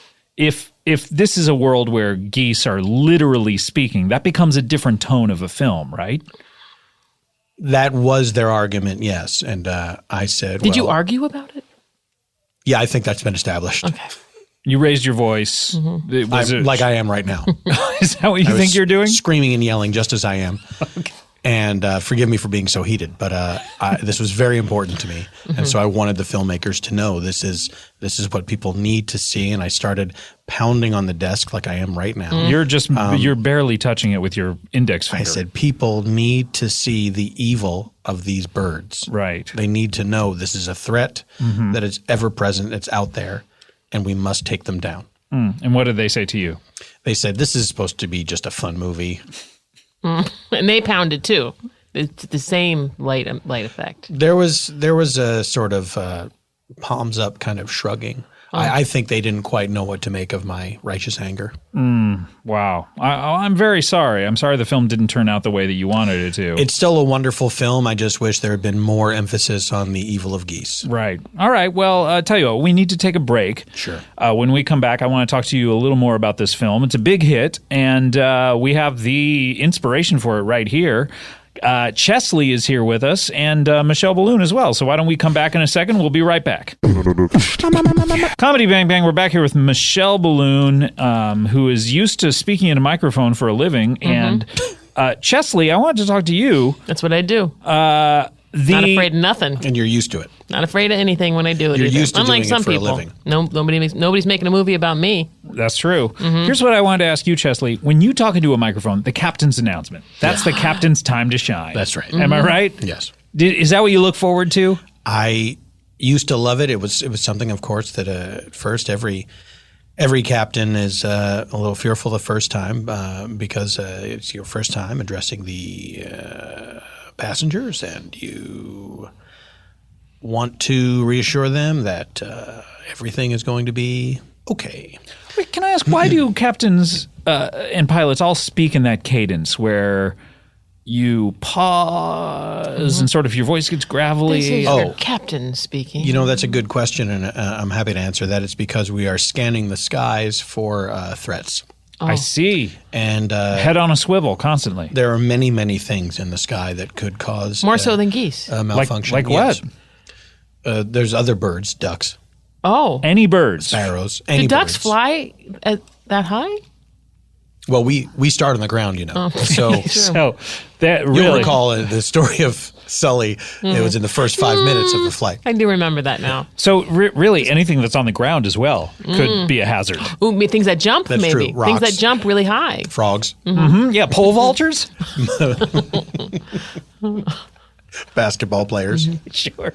What about dogs playing basketball? There's nothing in the rule book about that. Yeah, air. Yes, You're talking about Airbud situation. Yeah, but Of course, air is in the name. When I heard the title of that film, of course, I was concerned. I thought, well, our dog's going to be flying around up there. That could be a new. There needs to be another. There hasn't been an Airbud in a while. Airbud 2, Sully's Revenge. Another thing to worry about up there, of course, is other planes. Oh, yeah. Because there's, at any given time, there's 500,000 planes in the sky. Yeah, it's crowded. It's crowded. Well, that's why it's so stressful to be an air traffic controller. Yeah, aren't there people pushing tin up there where they're sort of routing you all so you don't crash into one another? Yes, and it's just barely happening. We're just barely making it every single time. Really, if people knew how often planes are just narrowly missing there's each other. There's too many. Frankly, there's too many up there. How do we get rid of the scourge of too many planes? Well, geese. I don't know. That's actually. Are geese like theory. survival of the fittest? No, I think that maybe the geese are being secretly employed by air traffic controllers. Yeah, that is a profoundly disgusting claim that scurrilous. I wish I hadn't heard. I don't know how to properly respond to that. You're getting too heated. Please. I'm sorry. I have to pound on the table once more. But Michelle, I absolutely repudiate these vile things that you have said about geese being in collusion with air traffic controllers to take down planes. Nothing could be further from the truth, and I apologize for screaming and yelling. I apologize. You are a hero of mine, and I feel that I've crossed a line. It's all right. Thank you. I'll resume my normal tone there of we voice go. now. Okay, good. We're all friends again. Can I ask you a question about the whole hero angle? Sure. You're essentially, you just did your job. That's how I say it. It's the one time that you actually did your job, because the other times I don't really count them because nothing bad happened. You know? So you're under the impression that the captain's job is to land the plane in an emergency. Yes. In a body of water. And this is the one time you did it. And now we're all going gaga over you? Well, then whether it's by my definition or your definition, the outcome is the same. I was just doing my job. Right. And now people are hailing you as a hero. Some are, yes. Some are, but I would say some may think I'm a villain. You think some people think you're a villain? Well, geese certainly. Well, are geese people? By that definition, they are not people. We're all the heroes of our own story. That's not necessarily true. David Copperfield, of course, the God bless him, character from Charles Dickens' David Copperfield, famously was unsure whether or not he was the hero of his own story. Right, right. I don't know if it was resolved at the end either. I don't know if he said, "Turns out I was." What about David Copperfield, the magician? Because I thought you were speaking of our Lord, our Savior, David Copperfield. I don't know if you knew that, but that's our God. I did not know that. But David Copperfield, the magician, he is definitely the hero of his own story. I mean, when you bag Claudius Schiffer, you know what I mean? When you bag her? when you bag her. That's how he described it. Because he put her in a bag and made her disappear. Exactly. You haven't seen hide nor hair of her in a long time. It's a good illusion. But you know what I mean? It's like we should be calling people heroes just for anyone who shows up to work. I came here. I got here. Yeah. Yeah, I got here. I came in and sat down, put my headphones on. You're a hero. Total hero. I'm not- And I walked here too. Just like Sully. I'm not sure if your point is no one's a hero or everyone's a hero. And if everyone's a hero, I don't know why you would have an issue with them calling me a hero. Then I guess my point is no one is a hero. There we go. And my point is I never said I was a hero. I was just doing my job. okay, but do you think Many, many other people said I was a hero, though. What kind of music I never said it. do you come out to? Hundreds of people have called me a hero. hundreds? I mean, just the 248 souls Hundreds who were on that plane. Hundreds who have said it to my face. Oh, okay. Some of the people on that plane wouldn't give it up. Really? Yeah. Even the 3 people, I cut their umbilical cords as they were walking off I didn't know the you plane. did that. Yes, I did not deliver the babies, but I did cut the umbilical cords. With the scissors or like what did you have to cut? I didn't know what do pilots have to cut Yeah, with? the sharp things are not allowed on the plane. Yeah. Well, pilots can bring whatever they want on the plane. And so Are you kidding me? I didn't know that. We do kind of live it up. We bring tons and tons of So scissors. you used a box cutter? I used box cutter on one. I used scissors on another. Oh, you mixed it up. Another one, I had a ceremonial sword. Like a katana? Yeah. And Oh you my got all gosh. when you had to evacuate the cockpit to sort of We had to dump shuffle all people that out. stuff in the drink You made sure before you had we let all that people off. We had to. Okay, quick guys, hide all the knives, Jettison it. hide all the knives and scissors. Did and you put it in that nail hole, clippers? That hole underneath in the cockpits, or That's like right. drugstore cowboy? Is that what's in the black That's box? right. The black box is filled with pocket knives. Oh, wow. my gosh.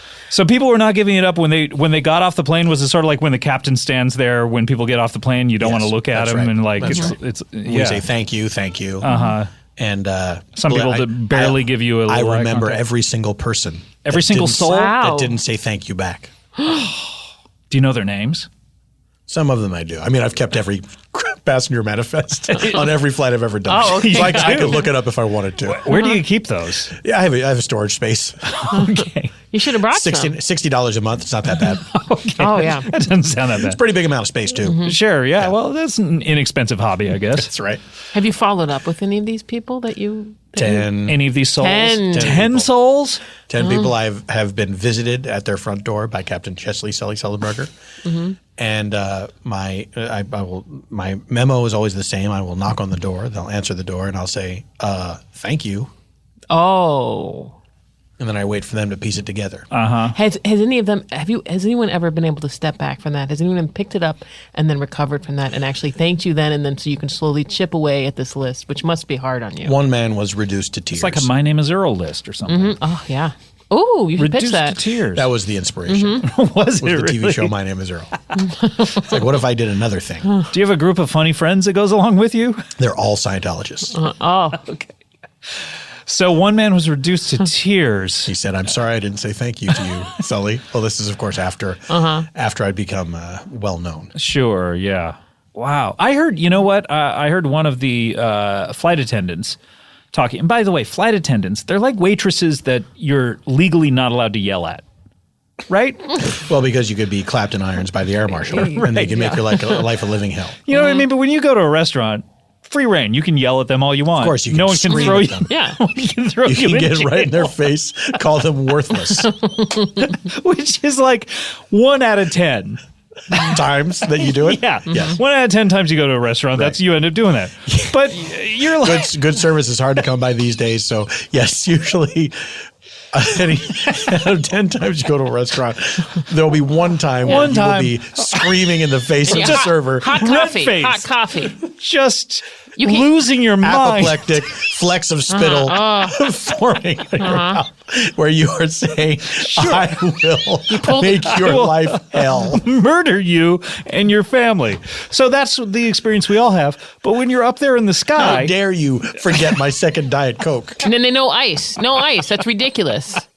This happens on the ground. It's a different situation. sure, but when you're up there in the sky, you're not allowed to do this. No, you shouldn't. It's, So it's a bad idea. I feel like flying is emasculating in that respect. Is that so? Yeah. Well, I would ask you to check your privilege as a white male. You don't like being told no. And, you don't understand that's a construct of the way you were brought up in this society. Thank you. I've never thought about it that way, but now I have, and I'm going to change. Very few people ever discuss it, but what I heard from one of the flight attendants in an interview was that why did you say interview that way? In an interview, I said almost like there were quotes around as if it were not an interview. Yeah, well, it was an amateur interview. You were eavesdropping on someone's conversation. Yeah, exactly. But I heard that one of the passengers tried to open the door when the emergency exit when he was not instructed to, that's frowned upon. Which then made water come into the cockpit. Is that true? Wow. And that it sort of filled up a little bit with water, and the flight attendants were saying, no. You're saying on my flight? Yes. I thought this was just something that you'd heard about. No. You didn't really specify that it had anything to do with I'm sorry, do I need to reference the flight number? I don't even know it. No, that's quite all right. Have you memorized every flight number, by the way? I blot them out immediately. Oh, okay. Okay. I blot them out immediately. Do you remember this flight Because number? I try to make it one long flight. That's how I think of it. I've been taking one long flight. So it's like numbers of pi Yeah, after the decimal point. I know it 50 places, but like you know it. Do you know it? Do you dream it? Is that you? Pi? Pi. No, I mean your own numbers. personal pi. Your own personal pi. Your OPP. You know what the OPP? Yeah, you know me. As I'm drifting off to sleep, the flight numbers will dance around in front of my eyes. Beautiful Mind style. Yes. Heffalumps and woozles. Anybody? From Pooh, sure. Thank you. I was just at Disneyland yesterday. So one person. Yeah, well, that's all you needed. 25%. I mean, I'll take it. Was that difficult having all that water come into the plane? I would be like fearful of my iPod shorting out. Many people, of course, we tell them to put their electronics, stow them for landing. And in an emergency, it's no different. And of course, many people were very upset. They said, I put my tablet in there, and then it got all wet because we landed in water. They don't talk about that. They talk about all the souls that you saved, but they don't talk about the iPods that you saved. Did you save any, or are they all? Very few iPods, to be honest. And a lot of people did lose their iPods, Nanos, Minis. Sure. What about their Zunes? This was back in 2008. No one cared about the Zunes. By 2008, no one was into a Zune? No, there was a gentleman came up to me and said, my Zune, what's that? Discman. Sorry, you know what? I want to hear this story. Yeah, I want to hear about the Zune. I want to hear about the Zune. No interruptions in the Zune. I'm sorry. Gentlemen. I just have a yellow sports Discman, and I was just thinking about it and what I would do if I lost Technologically, how far back did you want to go? I want to hear your story about the Zune. Boombox? Is it Zune or Zuni? I've always wondered that. It's Zune. It's Zune. Zuni, I think, is a Wonder race of no people. longer.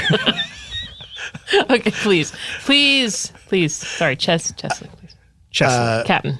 Thank you. Pardon me.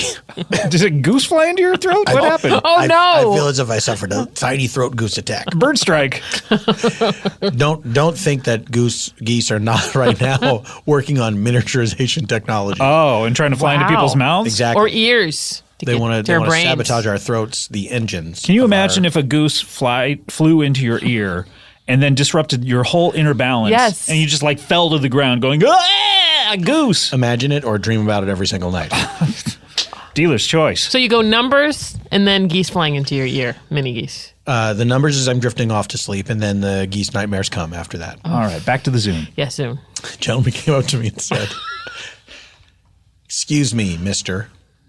He didn't even call you Chesley What? or Captain? Didn't call me You were- captain. Said, "Excuse me, mister." Were you in street clothes or like in your captain outfit? Yeah, did you fly this plane in street I did not change my clothes, no. You didn't do I kept my uniform on. You didn't do a costume change? I did not do a costume change. I usually do before we land, but of course this was an emergency. Sure. Usually I'll come out as a fun character. I'll be like Dame Edna or something, or maybe I'll be a big pumpkin. Oh, I love depends on those. Seasonal. Yes, seasonal. Yeah. I'll dress up, in different costumes. Sure, got it. And So the gentleman said, hey, mister. Hey, mister. hey, mister, my Zune got ruined by water that flooded into the aircraft from someone opening. And how many the songs were on emergency his Zune? I mean, Did he, that's important. did he mention how many songs were on the Zune? Was there Of like course he did. 50? Was there like 50 on there? I'd be pissed if I lost 50 songs from my Zune. He had 110 songs on his Zune. Wow. 110. Yes. So he said, I lost my Zune, which had 110 songs. Wait, on he it. lost it or it got ruined? He said lost it in almost the way as that if it died. Yes, exactly. Okay. He was being very dramatic. Did you offer to replace the songs that he had on his Zune? Zune or no Zune, did you offer to replace the songs maybe on a disc or a... No, I did not. What happened was he said, I lost my Zune because someone opened the aircraft door and water got in. And I said, who did that? And he said, I did. What? This is the guy? This is the guy. The Zune guy? He had the temerity. And look, I'm furious. Do you think he's a He had the goose mole? temerity. What if that guy was connected to the sabotaging goose? SG. And so how is this a part of his plan? To just bug me? Yeah. Well, if he can't crash the plane that he's on, He's like, I got to get under this guy's skin. Yeah. That big thing didn't work. I'm going to say he probably wasn't, but I'm not going to discount the possibility. Yeah. sure, anything's possible in this world. If you'd like to do some independent research into that man, I've already started. He could have been a suicide gooser. Well, this is incredible. I'm sorry about the Zune guy, but what do you? It's 2008. He shouldn't be traveling around with a Zune with 110 songs on it. Anyway. that's what I told him right before I shoved him into the Hudson. You did. Really? Oh my God. That is also not in the film. I thought everybody was saved. Were there? Everyone, I saved him. But I did shove him into the Hudson after he smarted off to me about that Zune. No slide, no inflatable slide or anything. It's cold. It was cold in the Hudson. It was cold. Freezing. Many people got frostbite on their feet just from standing. Just on their feet. In ankle length water. Oh. Ankle deep water. Is that how deep the Hudson is? It's ankle length. Oh my God. The Hudson is ankle length. That makes that landing even more miraculous. But again, I was just doing my job. It's almost like you just landed on the ground. I was just doing my job. Just doing my job. Or does it make it less miraculous because planes land on the ground all the time? That's true. Regular landing on the Hudson. That's what they should have called the movie. Yeah. Not Miracle. That was an early working title. Actually, that's not the name of the movie, Also, right? the name of the movie is just My Name, Sully. I guess that's how they get around it, right? Because they now, when we find out this information, Well, when this hits the streets. You've cracked the case. Chesley, Please don't tell anyone. Chesley, congratulations. This is amazing. Do you think everyone in the future will have a movie made about them? Yes. Great. I can't wait for mine. Can't Why wait for wouldn't they? Michelle's. Yeah, I can't wait. What will yours be called? I think mine will be called Aki, maybe. You know? Balloony. Who do you think would play me? Why don't you two play each other? Oh, That would be an that's honor. a You good You have idea. similar colored hair. Yeah. So that would save the Yeah. makeup a department. little bit on hair dye. Yeah, exactly. We could trade eyebrows. That's true. Yeah, I just want mine back when you're done with them. Okay, no problem. I don't need mine back, so you keep them. Have double brows if you want. Yeah, and Double wides. And I could grow this out just a little bit. Just a little bit. You're Shave pointing at your face. I'm pointing at my face, and I do wax my face. So I Shave think I every could get- day until then, and it'll grow back faster. I also wax my face.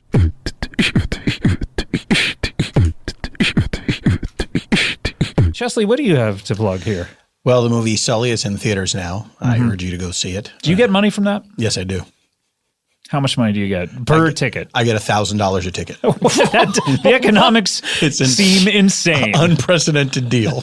I'm actually going to go see this movie right Thank after. you. And so, should I Appreciate just it. give it to you now? No. Well, Which is- we'll go through. We everything should go through the proper channels. This isn't like a stand-up show where people will watch. You give me the money in front of them. Which is they send me a check in the mail. It's different. Okay, It's different. a Things are check different. each ticket. That's right. Oh wow.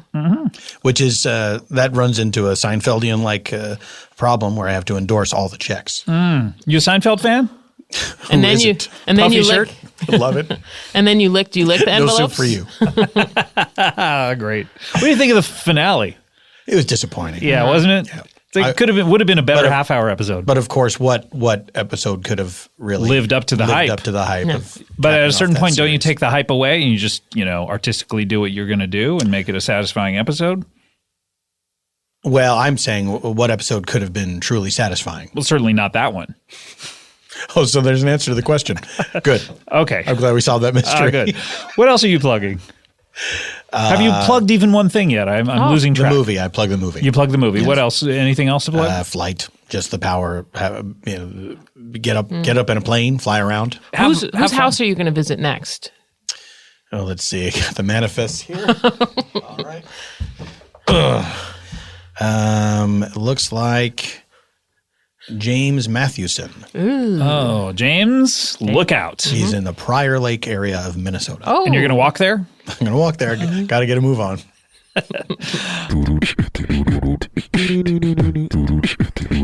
Chesley, always great to see you. I hope the doors open for you. People can go back and listen to you on the Chicago show to hear what you're up to next. I thought that was very interesting with your book series. That's right. Good luck with that. Is a it series of mysteries featuring the character Charles Stillman Stillmanberger. Right, and he investigates. I'm going to get those on my Kindle. Murders at the airport. Right. So people can. How are those coming? By the way, how many? I've written 30 books. Wow. None of them have been released yet, but I wanted to get a head start. Sure. Yeah. And then what frequency will they be coming out in? Once a month. Once a month. So 12 books a year. So you're essentially a good 3 years in at this point. So you have a nice backlog. I think so. How long does it take you to write a book? That afternoon.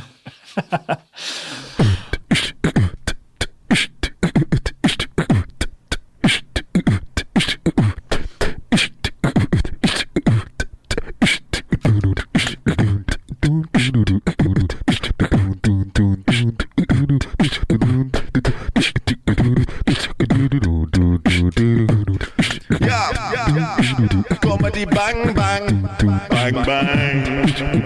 Comedy bang bang. Comedy bang bang. Comedy bang bang. Yeah, he is. I guess there's no other way to describe this person other than a hero. An American hero. And maybe that doesn't mean anything here to you because he only saved 246 American souls, but to us it means a lot, so please welcome an American hero, Captain Sully Sullenberger.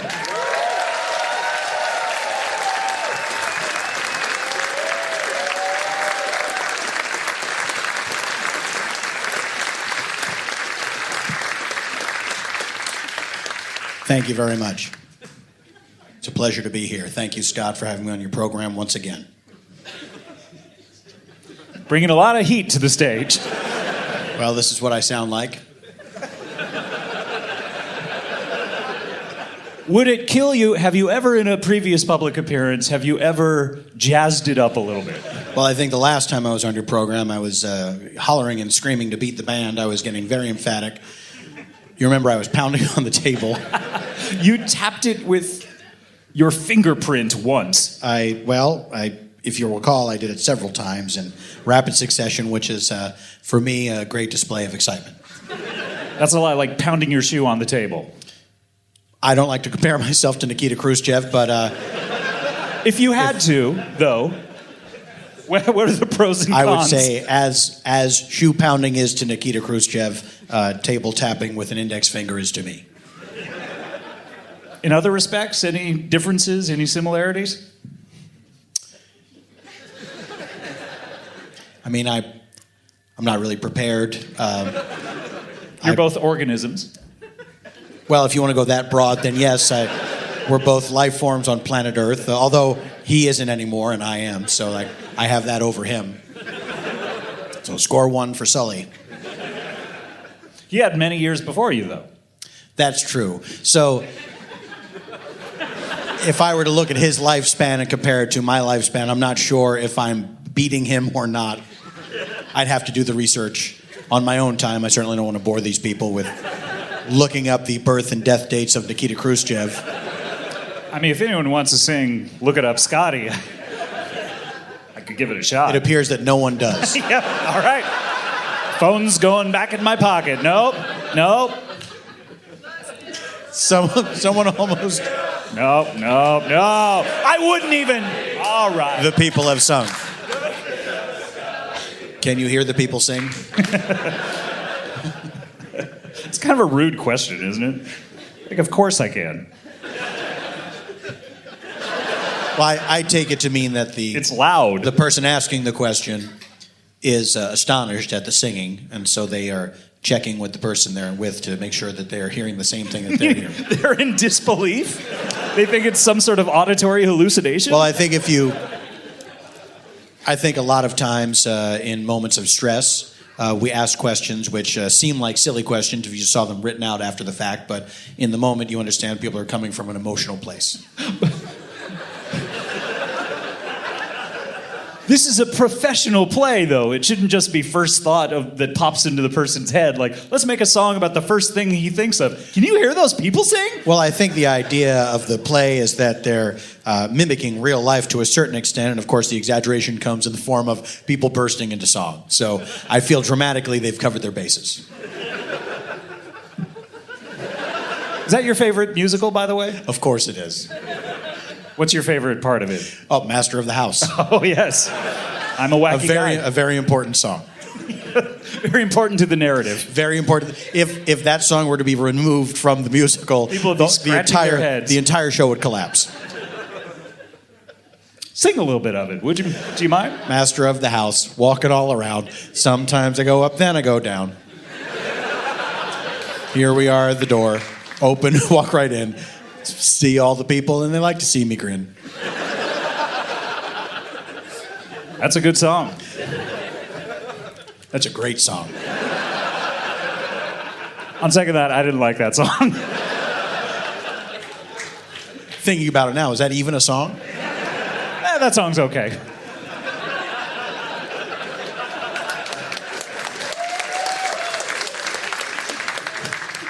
So, I cannot get internet because apparently only back in that far office upstairs. Too stingy to use your mobile? I'm on a very, very cheap data plan. And the very first day I used 80% of it. What were you doing? Well, we got to the hotel. And I just don't like paying. On principle, I don't like paying for Wi-Fi at a hotel. It should be free. It just should be free. I understand. This is something as an airline pilot. I used in the early days That's an airline pilot term. Early days is. Hadn't heard that one, but you learned something. Yeah, new we have there. A lot of slang. Sure. I learned a flapjack is an energy bar, just right outside. Congratulations. To us, it is a pancake. So just right outside, it's an energy bar. That's where I learned it. Oh, I don't know whether I thought it was called something here, and then if you go just outside, it's called an energy bar. I don't know whether it uses that term outside the perimeter of just this area, but oh boy. I lobbied very hard that the Wi-Fi on planes should be free when they were first proposing adding Wi-Fi to planes, and then those go-go people, they got in there and they got their hooks and everything. And the go-go people have it on every single airline, don't they? Just about. They have a real monopoly. It's a shame. It is. Because a lot of people would like to stay connected to the ground. Of course, that's hard for me to understand as a pilot. I can only imagine you looking at people on Wi-Fi saying, we're not tethered by the ground anymore. We're up in the air. Let's enjoy this. But then when somebody started talking about the internet as the cloud, I got on board. Now you're talking my language. Sure. It's all about rebranding. That's right. Mm-hmm. So, Captain Sully, I don't know when Nikita Khrushchev was born nor died, but it's interesting to keep score, isn't it? Like when you look at if you're older than someone who died, that's like a win, right? Well, I suppose in a way, I don't know if that's a great way to live your life. It seems very short-sighted because eventually you will die, and if you're living your whole life assuming you're winning because you're living longer than other people, as you near the end of your life, you're certainly going to think, oh, I'm losing, and especially if you were to a sudden accident were to befall you, and I would think the very last thought you have being, oh no, I lost, it's very bleak to contemplate. It's very bleak. So, are you married, by the way? Yes, I am a married man, yes. For how long? Oh, it's been quite some time. That makes sense. Are you a married man? I am. Well, you'll see. Do you hope to die before your wife, or after, or simultaneously? Well, it's long been my dream that my wife and I would die simultaneously. And to that end, I have paid someone, if they ever sense that one of us is to become ill,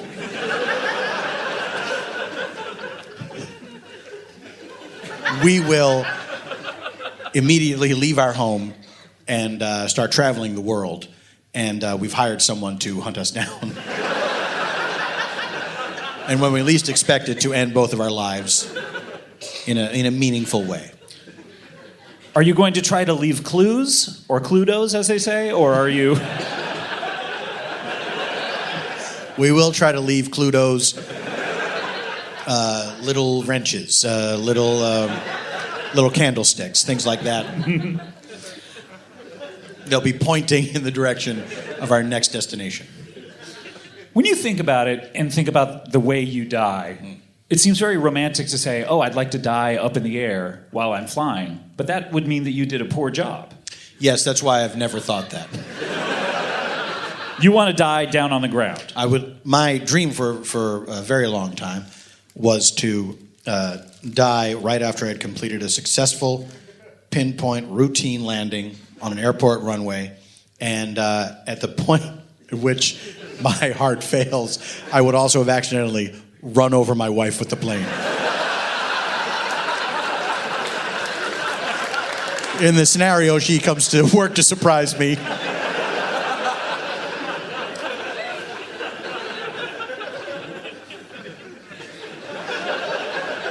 She's gotten the runway staff to give her access to Sure. Oh, he's coming down right now. Why don't you go out there and be ready for him? I once made the mistake of telling my wife that she was not on board. Really? I'm sorry. Forgive me for using more airline slang. I know, I was very confused at that time. She was not on board the plane, but then she was not on board with the idea, yes. Yes, of course. Sometimes the slangs intersect. Do you think, is that airplane slang, the way that we use it? You know, the onboard with an idea, you know, did that start in the airlines? Well, originally in the early days of air travel, when people were deciding what to do and where the planes would go, everyone had to get on the plane to discuss it. And if you were not on board with the idea, you would not be on board. You would leave the plane, and then you wouldn't get to go. So at a certain point, if no one's on board with any of the ideas, you look around and go, I'm the only one on this plane. If you're the only one on board, well, that idea is not going to fly. Because it's a waste of fuel. Sure. If someone says, I think we should go to Jakarta, and no one else is on board, well, they're not going to let you just fly off to Jakarta by yourself. That's a long trip. So, Sully, obviously, you're a hero. Obviously. For those not in the know, I mean, this is an American story, and we're in another country, so maybe you haven't been following it, but Captain Sullenberger... By the way, your first name is Chesley. Chesley, that's correct. That sounds like a comedian is making up a fake person. You'll forgive me if that sounds like an insult. But that is my first name, Chesley. Chesley? Yes. And you don't go by it because it's... Well, I do. It is my name. People call me Sully. People call you Sully because you instruct them to call you Sully, as in, don't call me Chesley, call me Sully. I don't know where you're getting this. People just naturally call me Sully. I've never instructed people to call me Sully. It's a nickname that I was given and that I accept as a nickname, but I introduce myself as Chesley Sully Sullenberger. So... Retired airline pilot. So subject of the film Sully, starring Tom Hanks. Of course, and we'll get to the film. So you going... Two-time Academy Award winner. Not you. Tom Hanks. Parentheses, Tom Hanks. Right. We don't want to... Close parentheses. We don't want anyone to believe that you are an Academy Award winner. No, I am not an actor of any stripe, and I have not won any Academy Awards. So in terms of competitions, Tom Hanks is, of course, 2 ahead of me. Have you been eligible for any Academy Awards? No. So, doesn't it mean, though, that people call you Sully because they think Chesley is a stupid name, and so they say, oh, we're going to call this guy a nickname? All nicknames are sort of heavily implying that the person thinks your real name, your Christian name, is stupid. That's a very narrow interpretation of the idea of nicknames. I was brought up to believe that nicknames were affectionate, and people were calling you something in a sort of intimate way, saying, I know you so well that I call you this thing. It never occurred to me to think that everyone thought my given name was stupid, and so they came up with an alternate thing to call me because they couldn't stomach the idea of calling me by the name my parents gave me. But you've certainly opened my eyes to different possibilities. But if it's intimate and you tell everyone to call you that, I know you don't say that, but the very name of the movie is Sully. That's correct. So that's intimate with every single person in the United States. Well, it's the title of the movie. It's not necessarily the title of me. I think there's just a coincidence there that the movie is called Sully and I am also called Sully. But if you're intimate with everyone in the United States, that's like your Eskimo brothers with the entire population. Do you have a wife? You said you did. I do. Do you have a nickname for her? Yes, but I don't like to repeat it. Well, you don't have to repeat it, but do you call her this nickname because you think her name is stupid? I'm just saying I'm not sure that I'm entirely, you'll forgive the expression, on board with your theory of nicknames. I usually call her that because I'm upset with her. That's when the nickname comes out? Yeah. You're a curious fellow. Like that Benjamin Button guy. Well, his case was curious. The case of him was curious. He himself was not an interesting man. Dull at parties. But the things that happened to him. Well, I would imagine that he would try to worm it into the conversation, because if you just saw him at any stage in his development, you would just think here's a regular guy. And then he's just dying for you to ask him something about himself so we can reveal he's a baby that was born an old man and is aging backwards. And then who believes that? It would be interesting in that movie if he were to, like, die in a car accident as an old man. It seems like a waste. You know what I mean? It's like he never gets back to being a baby. You know? It also shows you exactly as long as he's going to live. Sure. There's also food poisoning. He could drown. Crushed by a safe. Why don't you ever see those anymore? You'd be walking down the street and just a giant safe being hoisted up by ropes. I think we learned our lesson from silent films that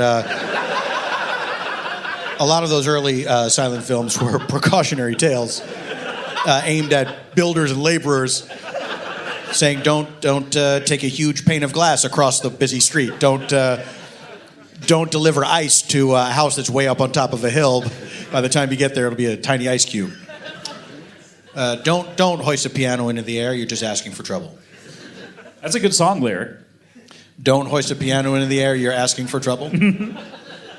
From the age of silent film, certainly that would be a good song lyric. Mm-hmm. So Sully, we brought up the movie. It's a big hit, and that's safe to say, right? People are interested in your life. It is a hit. I'm happy to say, and I'm very pleased with the way the film turned out. If people don't know, my story is I was an airline pilot, and in 2008 I executed an emergency landing on the Hudson River and landed the plane with no fatalities. One person was hospitalized overnight, and of course I did shove one man out of the cockpit for rudeness as we were filing off the plane. And has anyone who was on that plane, any of those souls, have any of them died since? A third of them have died since. Now, Sully, if I may, aren't they your responsibility? Well, what I'm afraid of is it's a final destination situation, and of course I'd probably be the last to die because I was the one that technically cheated death. So I would be the big grand finale of this final destination situation. That would be an interesting movie because there's not a lot to the story. I mean, it lasted 5 minutes. You took off. You landed in like 5 minutes, right? It all happened very quickly, yes, but there of course was an inquiry because I don't think it's funny to laugh at someone who stumbles over a word. I landed a plane on the Hudson River. There was an inquiry. That's a tough word to say. It's a difficult word. It's not a fun word. Why don't they name words like that something else that's easier to say? Like Inquisition? Meaning they should name it that, or that is a similarly difficult word Let's to stop say? talking about this. Okay. So the film is not only the incident itself, but of course the subsequent inquiry and a little bit of my life and who I am. And played by Tom Hanks. You couldn't ask for a better actor to play you in your life story unless you were a black man.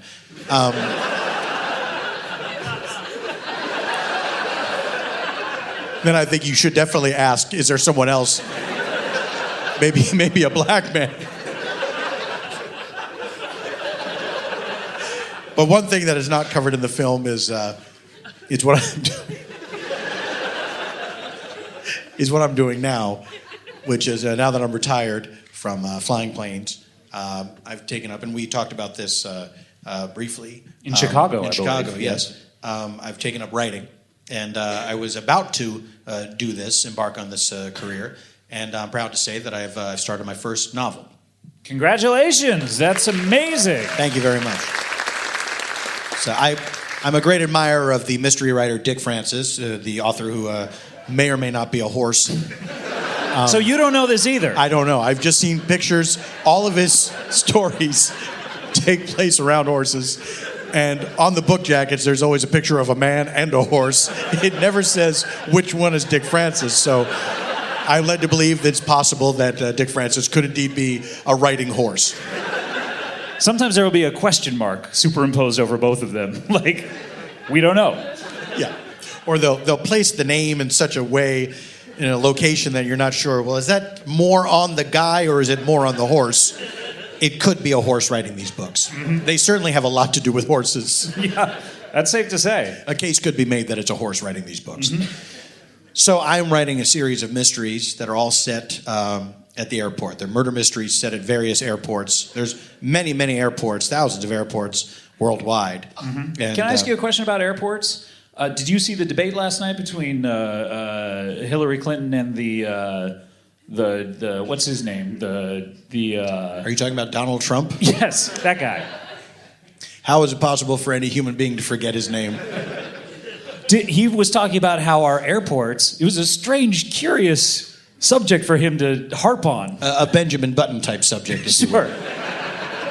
It was odd, but it piqued my interest a bit because I don't know why that's a big, major bone of contention in this election. That airports are not good, he was saying? I think it's difficult for people to connect with people that they have nothing in common with. And so I think for Mr. Trump, this was probably a problem for him that he thinks is a problem for everyone, which is why are our airports, which we're using all the time, not as good as, say, the airport in Dubai. We could do a lot better. And so right. I think that's him reaching out to what he thinks is the common man. Do you agree? Because our airports, they're pleasant places to be in. Some of those places are amazing. I despise airports because they're on the ground and I would rather be in the sky. So you despise anything that's on the ground? Well, not anything, of course. I like my home. And you do like your home? I do like my home. It's shaped like an airplane. Okay, hold on. Because we have never talked about this. Oh, we haven't? This has never come up. We've never talked about my airplane-shaped home? No. And I don't believe it's in the movie either. I asked them not to include that detail. I felt some things should be private. It's shaped... And so in the movie, my house is just a square. Or a cube. Or a rectangle. It's three-dimensional, though. Right. I didn't mean to imply that my home in the film was two-dimensional, although you could say if the movie's not in 3D, it is a square. That's true. So it's shaped like an airplane, like yes. a life-sized, or is it to scale? Airplanes are not alive. Perhaps you've seen that animated film, which I did not enjoy at all. The one with Dane Cook. If you say. You don't know who that is? I just saw drawings of planes. Is that a famous drawing of a plane? When you go see an animated film, you think they're drawings? You see them as successive drawings? I would say that is the fundamentals of animation, although I know they have computer animation now. I think it's not so off-board to say that they are drawings. All right. Do you think that they're actual planes that can talk? I don't know. They haven't proven that there aren't. That's a good point. Also, parallel universes. I read something weird today about the Berenstain Bears. That we all think it's the Berenstain, but it's Berenstain. But we all think it's spelled Stein. And so people think that at a certain point in our history, a time traveler came in and changed it. There's like a major theory about this. There's a major theory that a time traveler changed one letter in the name Berenstain? Yes, because we all think it's Berenstain. Was that a time traveler who landed at Ellis Island in the early 20th century? Possibly. All right. Do you think that's possible, time travel? No. Okay. I would have seen it.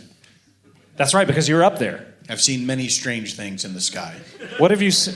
Okay, what have you seen? The Northern Lights, that's weird. You've seen those? Mm-hmm. Flown right through them. Right through them.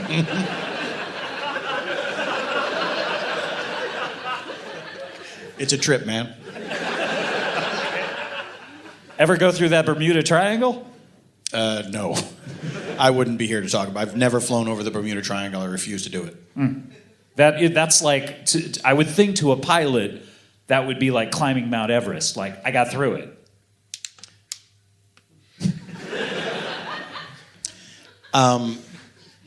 I don't think that's a one-to-one comparison because mountain is a thing. It's just a big rock that's higher than other rocks. And you're either going to go up it or you're not. The Bermuda Triangle is a strange mystical force that hates airplanes. So you believe in the... Or loves airplanes. I'm not sure what the Bermuda Triangle's... Exactly. So you believe in the supernatural, you believe that... I know that it's a real thing as far as the Bermuda Triangle is concerned. Mm-hmm. And did you have friends? Otherwise, I have no superstitions. So... I don't believe in God. Vampires? Nope. Stepping on a crack, breaking your mother's back? Poppycock. That checks out. That's the 3. It's the classic supernatural belief test. So you won't go through the Bermuda Triangle. Your plain house, is it to scale, or is it miniature, or is it larger? Well, it's not miniature. It's a house, and we live in it. So that seems like it would be counterproductive to our living needs. Sure, I guess because of the height of the living quarters would be too low if it were not to scale. Yes, it's the size of an airplane. That's what I'm getting at. Yes, 747 jumbo jet. That's a big house. Yeah, it's 12 bedrooms. So where do you section it off? Like we sleep in the cockpit, my wife and I. The living room is all the way in the back, in the tail section. And of course, there's the storage compartments below, and we have extra bedrooms down there for guests. What about the wings? And my man cave.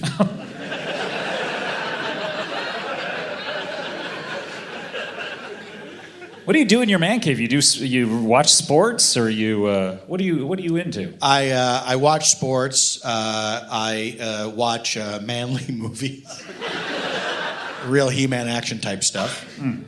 Dirty Harry. No planes in that.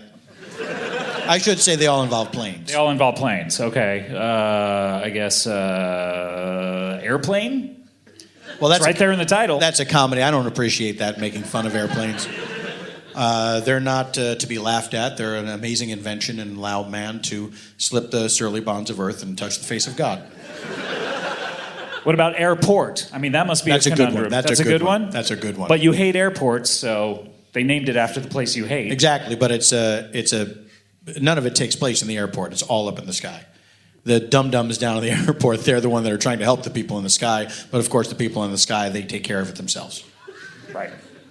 So the people, getting back to it, the people who die after the fact... Oh, were you interested in that? Yeah, they're your responsibility, I would think. Why would you say that? Well, you saved their life. It seems to me like you should be safeguarding them throughout... I feel quite the opposite. I feel that they should be safeguarding me because I'm the one who saved their lives. So they owe me one. That seems very crass, but Do you ever see them pop up like, like you're about to walk the street and a bus is coming and then someone will grab you and you'll look behind you and it'll be like, wait a minute, I remember you. FD. Fire department? You're the guy from the fire department who was on my plane. You're mistaken. I'm not from the fire department. I'm Chesley, Sully, Sullenberger, yes, I was retired saying, airline from pilot. your point of view, I was saying, The hey, miracle you're the on guy the Hudson. Okay. They made a movie about me. Very good. All right. Going backwards now, you've written your first book. Yes, I would love, if I could, to read an excerpt from that book here. Thank you. If that person in the back row would put their phone away, I'll be happy to do that. Thank you very much. See, people, they have the glow of the screens on their faces, and I think they forget that in a darkened room, other people can see it. Right. But they can't. Right. And they're usually ugly. And we don't mind seeing people, like if you're a solid 10, light up the phone. If attractive people want to shine a light glow on their faces, that of course is always welcome. Always welcome. All right, this is from my debut novel. It's called Murder in the Duty Free. All of my books will take place in a different airport. This one takes place in Heathrow Airport in London. Murder in the Duty Free, a Charlie Stillman Stillmanberger mystery. That's the name of my character. Lock the gates of this duty-free shop, bellowed the security officer. He then turned, fidgeting nervously, to ask of the man behind him, right? Retired airline pilot Charles Stillman Stillmanberger nodded. He was the man the security officer was addressing in the nervous fashion previously described. Stillman looked around at the motley assemblage before him, lurking in perfume aisles, partially obscured by giant Swiss triangular chocolates, trying to blend in with displays of expensive and impossibly chunky watches. What a bunch of true murder suspects they are, he thought internally. I don't know that you need to say thought internally. Well, not anymore, I just said it. Fair enough. He appraised each one of them coolly, not unlike an appraiser on the popular television program Antiques Roadshow. Except these people were not brought to him by simple country people hoping to profit from a departed relative's hoarding sickness. No, these people were brought before him by the crime of murder. First, he looked at Mrs. Fortescue, the elderly widow taking one last trip around the world in honor of her late husband. They were avid travelers until Mr. Fortescue died under mysterious circumstances involving an onion. Mrs. Fortescue, Stillman said gently, my condolences on your husband's unfortunate onion side. Mrs. Fortescue gasped in that sickening, wet way old ladies do. But Captain Stillmanberger, she burbled agedly. How did you know my husband killed himself attempting to swallow an entire onion? Stillman smiled in a non-patronizing way. In flight school, we were trained to recognize every different variety of grief.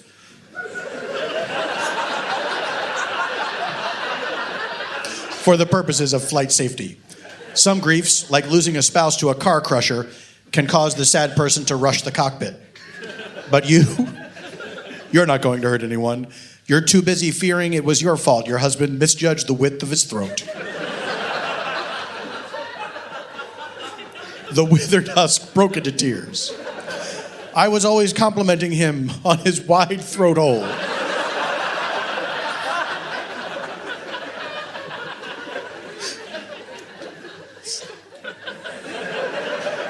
Stillman spoke a little louder to be heard over the sad noise. And so, you could not be the murderer. The retired pilot then cast his gaze upon the man in the tweed suit. Professor Grady Fallows was perspiring profusely, whether out of nervousness or an ill-advised sartorial selection, or both. Stillman advanced on the damp academic. Professor, you hated the deceased for taking too long at the water fountain. The mousy schoolman's eyes darted about crazily. Well, he was taking forever to fill up his blasted reusable bottle, and all I needed was a simple mouthful of water to take my nerve pill. Stillman smiled a smile as thin as his patience for the impatient. Characters like the professor reminded him of the stories he'd hear of people hovering by the belt barrier pre-flight, standing in the way well before their boarding zone had been called. He could sometimes see them through the cockpit's windshield if the parked plane were angled in such a way that afforded a glimpse into the airport. You're no killer, Stillman sighed. You're impatient, but cowardly. You'd never have the nerve to kill a man in a public place, much less safely land 200 passengers on the surface of the lava pooled in the mouth of an active volcano. That's one of the legends of this character, is that he's done that. It's very similar to your own story. It's so, I mean, you write what you know. All assembled forgave Stillman this self-congratulatory reference. Stillman then wheeled on the final suspect, a large Canadian goose.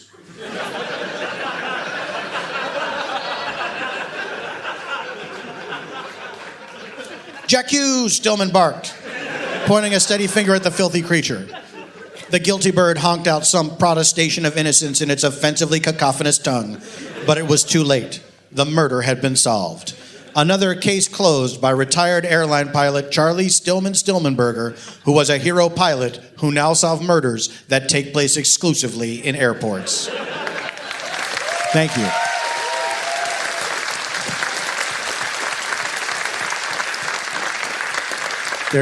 There's also an epilogue I have yet to write where Stillman kills the goose and eats it for dinner. How does he kill the goose? He breaks its neck. And is that the entirety of the book? Just that? No, that's the very ending. I like to write the ending first and then start backwards. I always know, I should point out that in all of these books, and it's a bit of a spoiler, the murderer is always a goose. You hate geese? I can't stand them. Because one flew into your engine. I wish it had just been one. Oh, that's right. You're a subscriber to the two goose theory? That's right. I'm a two goose theorist. I think they're acting in concert, and they willfully brought down my plane. Two suicide-goosers. Okay. You seem to have no patience for some things and a lot of patience for others. I feel as if I'm exhibiting an amazing amount of patience for everything. Well, that's amazing. It takes a lot of gumption just to even do what you've done, which is write one half chapter. Well, I feel as if you're able to land a plane on the Hudson River and prevent anyone from dying, at that point, you can write a book. Sure. I mean, you can do anything almost. It's like our fear. No. Oh, no? You can write a book. That's the one thing you could do that, land that plane, and also write a book. The two things you can do. Well, you can't fly without the aid of a plane. Do you hope that happens, though, someday? I'm of two minds on that. On the one hand, I did spend a lot of time in flight school, which was very rigorous. And, of course, they put us through our paces in that flight school. I remember one time they gave us all puppies that we were to raise and call our own. And then they threatened to kill the puppies to see how we would react. And, of course, the ones that saved the puppies, they secretly passed the test, while the ones that killed the puppies, they were bounced out of flight school. This is like that television, the American program Quantico, where every single test is a trick test. I'll take your word for that. That's what the show is about? Every single week, they're in Quantico, and the students say, all right. It's the FBI training ground? FBI training ground, the Federal Bureau of Investigation. And they say, okay, here's a test. Here's this week's test. Go solve it. And then it's always a trick test. There's always a trick answer where they think they've solved it, but the people who didn't solve it are actually the people who solved it. This is every single episode of the program. Yes, literally. Well, you've saved me some time there. I can't wait to watch one episode of Quantico. Congratulations. This is amazing. Thank you very much. You're almost a novelist. I'm on my way. We were talking about something. I don't remember what it was. I'm trying to get back to it. Do I hope that I could gain the power of flight? That's what it was. Yes. And I'm of two minds about that. On the one hand, flight school, went through all that trouble. Sure, the puppies. Learn how to... That's right. Quantico. I'm back, baby. Learned how to fly a plane. Mm-hmm. So to have that all been for nothing seems a terrible shame and, frankly, irritating. On the other hand, to be flying nude in the sky... Go, hold up. Up in the clouds. Hold up. Fight a goose in midair. On his turf. Wring his neck and both of you plummet to earth. But you pull up at the very last second. Your glorious naked body silhouetted against the sun. I'm not sure why you're naked. Why wouldn't you be? I guess there's no nudity laws up in the air? Not yet. Can we take a quick poll of the audience? How many people, if they had the power of flight, would fly nude? That's almost 100%. How many wouldn't? What'd I tell you? That's within the margin of error. Well, good luck to you. Do you ever, get up out of bed and flap your arms and go... Every single day. Captain Sully Sullenberger.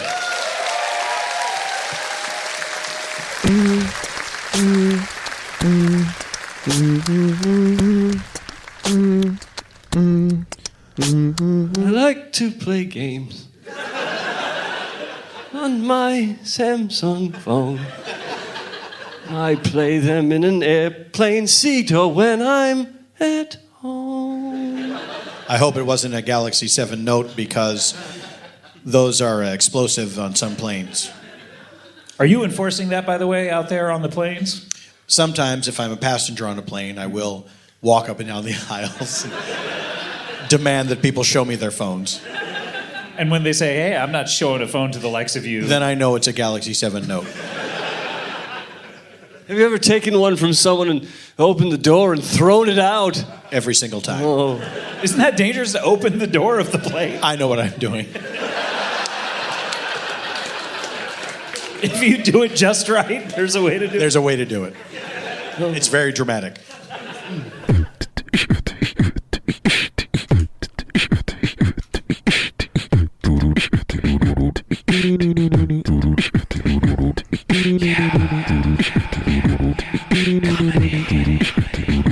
Yeah, comedy bang bang, comedy bang bang, bang bang, comedy bang bang, bang bang goes the comedy. You are listening to comedy bang bang. He's in the aviation industry. He is a pilot who famously landed a plane somewhere where it shouldn't have been. Please welcome Chesley Sully Sullenberger.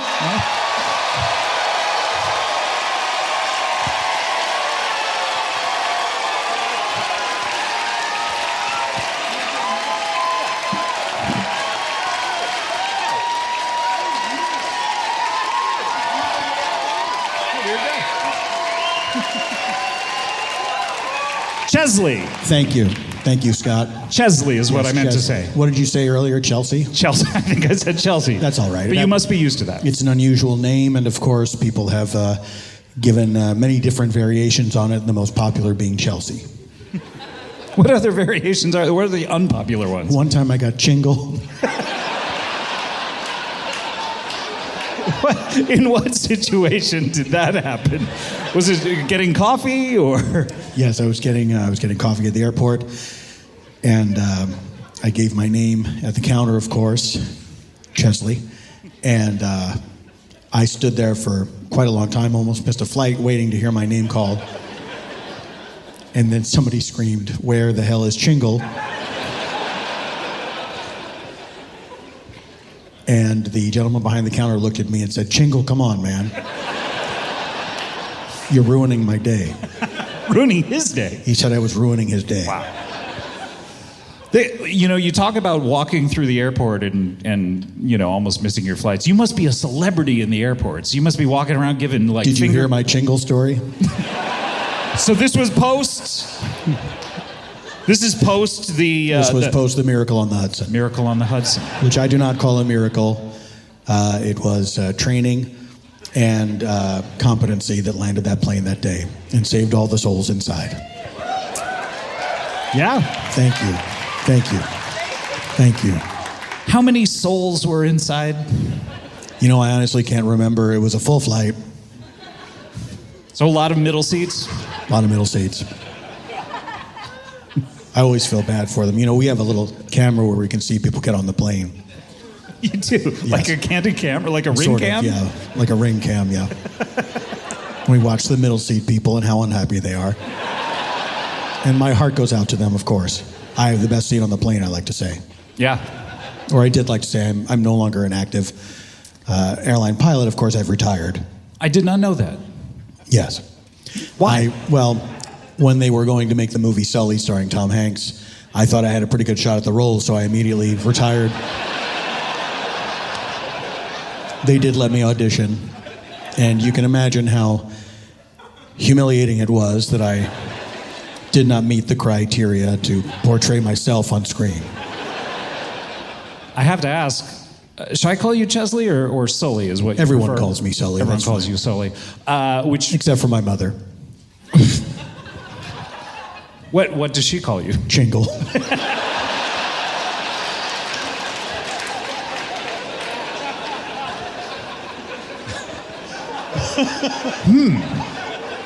That's a tough pill to swallow. It is. I mean, my mother was a gentle soul. I miss her dearly. I'm assuming she's dead. And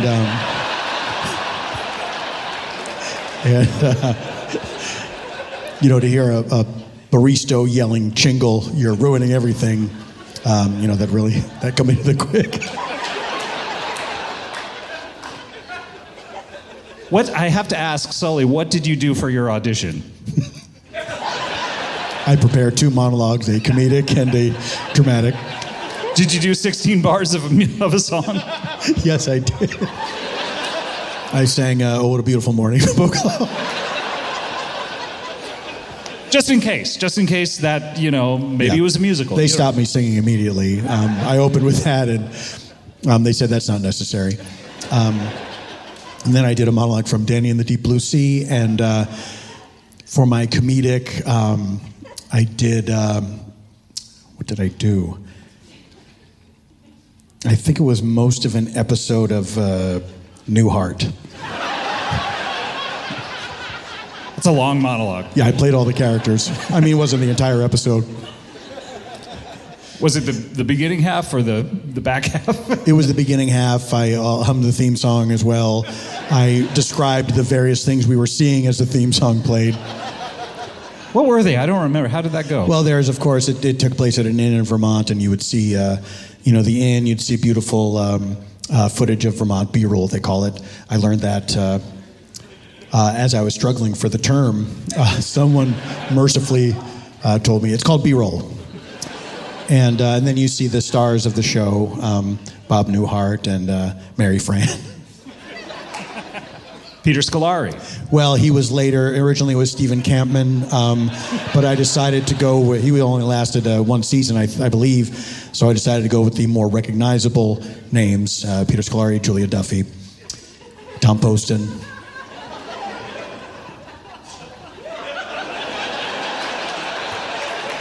Well, they were the ones in the main credits.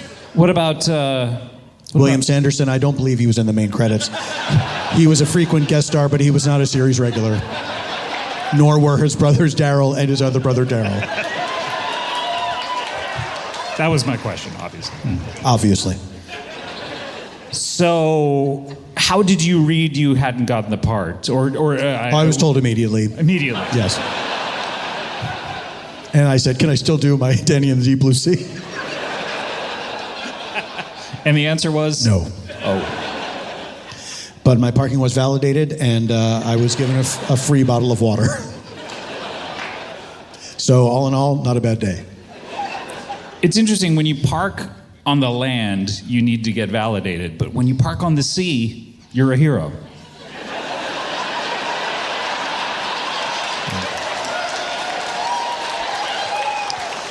I understand what you're trying to do. I appreciate that. But we call it landing, not parking. But Why didn't you call it seeing? Because when you're landing, you're on the land.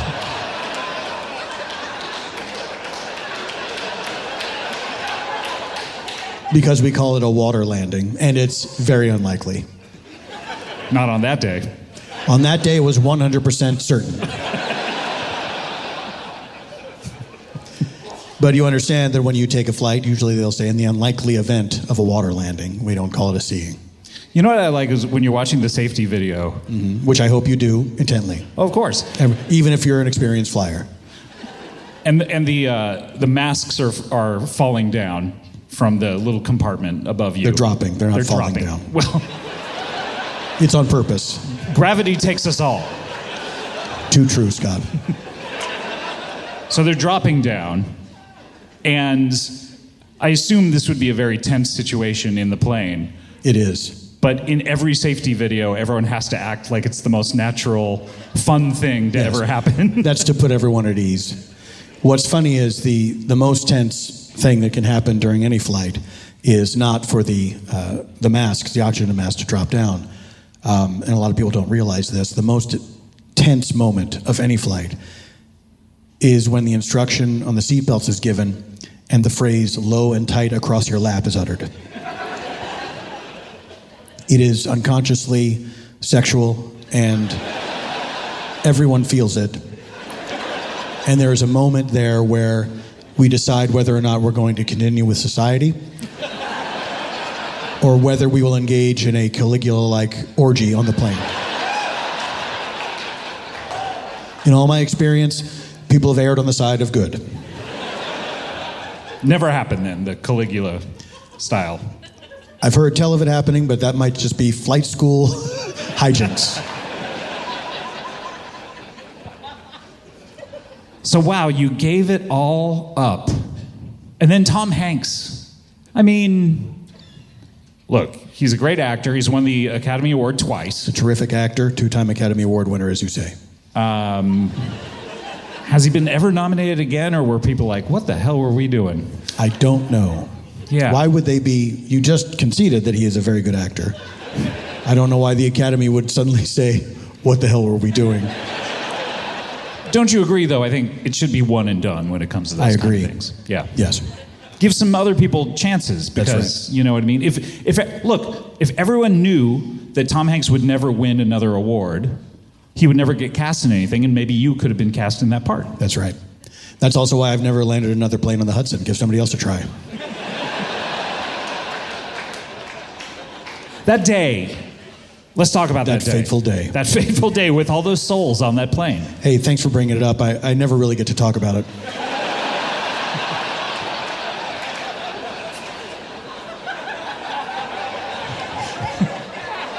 I'm surprised more people haven't been interested. Really? So you go over to parties. I go over to parties constantly. How many parties a guy like you go to? I go to 4 parties a week. Always? I get invited to 7. Oh, really? Yes. Who's having these Monday parties? Some very carefree people that I know. They have a standing Monday party, rotating guest list. I am the only person who's been invited to every single Monday, and I go to every other one. So you go to parties and people are just like, hey, Sully, and this never comes up with anyone. I think it's like, being a very beautiful woman where you assume you don't have a shot. And people will think, oh, he doesn't want to talk about that. And they're right, I don't. Oh, you don't want to talk about it?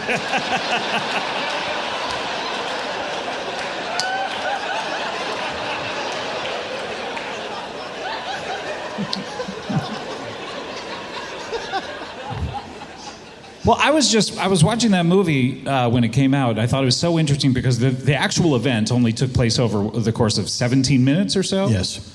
But it's a 2-hour movie. That's right. And obviously, the first hour was boarding and pre-boarding. Yes. Calling the various groups. Yep. Some people, they have too many things. They have to check one. There was all the confusion of, wait, I'm B-58. Oh, wait, no, I'm standing in A-58. That's Southwest Airlines. Oh, this wasn't Southwest? This was United Airlines. This was United? Yes. We don't have that system. I beg your apologies. Granted. So, but how did they fill up the rest of the film? I'm not really remembering. Was there like a trial afterwards of like, hey, Sully, why did you do that? There was a trial. People thought I was hot dogging. Some people thought I was trying to impress a girl. Was there a girl out there on the Hudson who? There was not. I mean, obviously, when you're a pilot, you do hear a lot of tales of sirens who will lure planes to the sea. It's really any craft, any large craft can be distracted by sirens. And you would think, being high up in the sky, you wouldn't even hear the siren song, but it is supernatural in nature. So, of course. It's a danger to all pilots, and co-pilots for that matter. Not navigators, interestingly enough, nor the rest of the flight crew. So you're saying that's not what happened? That is not what happened. But there was there's a moment during the trial scene where the character of Sully, not played by me, the judge, the aviation judge, says, "Mr. Sullivan," and he's Mr. and I the character corrects him, Sullenberger. Mr. Sullenberger, what exactly did you think you were doing up there? It's a very. I wish I could do voices, but you have to trust me that he sounded very angry. Right. Yeah. Do you want to give it a try? Yeah, I'll try it. Yeah. Mr. Sullivan. Sullenberger. Mr. Sullenberger. What did you think you were doing up there? That's very good. Thank you so much. And then the character of Sully closes his eyes, and he imagines all sorts of scenarios that take place in the blink of an eye. Like a Last Temptation of Christ kind of thing? It's precisely right. Yes. In one of them, he is doing loop-to-loops just for fun. In one of them, he clambers onto the outside of the plane, converts it into a submarine. In one of them, he drops a tab of LSD and just freaks out. A siren scenario was depicted, and in one, he does have sex with Mary Magdalene in the cockpit. Cuts to her pregnant in another plane. I thought that was a questionable choice. I don't know why. Are they implying the plane traveled through time? I didn't understand that. Right. Weird movie. It's a very weird movie. Dads love it. Yeah. You go over for Father's Day, it's a sure bet someone's going to say, That's hey, right. Let's turn on Sully. Thanksgiving. I mean, Tom Hanks really is doing a service to the dads of America. Bridge of Spies, Sully. I mean, he's really churning them out. Making movies for topics they care about. That's right. He loves World War II and space. Wait a minute. This is a good idea. World War II in space. Scott, how would that happen? I mean, you'd have to have World War I in space first. Why?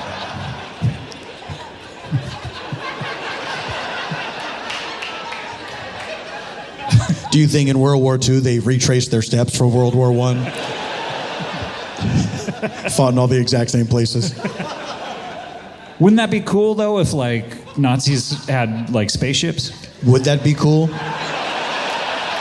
Very curious phrase. Wouldn't it be cool if Nazis had spaceships?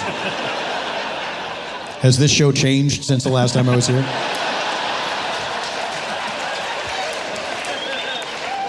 As a boy, are you feeling a bunch of pride lately?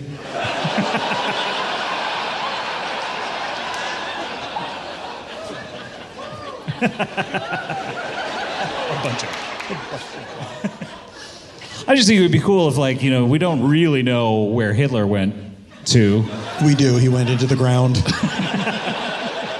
Be funny if he, like, came back, like, the big rocket ship. It would just be funny. Blasting away at people. Scott, I'm concerned for you. It would be funny if Hitler came back on a rocket ship blasting away at people.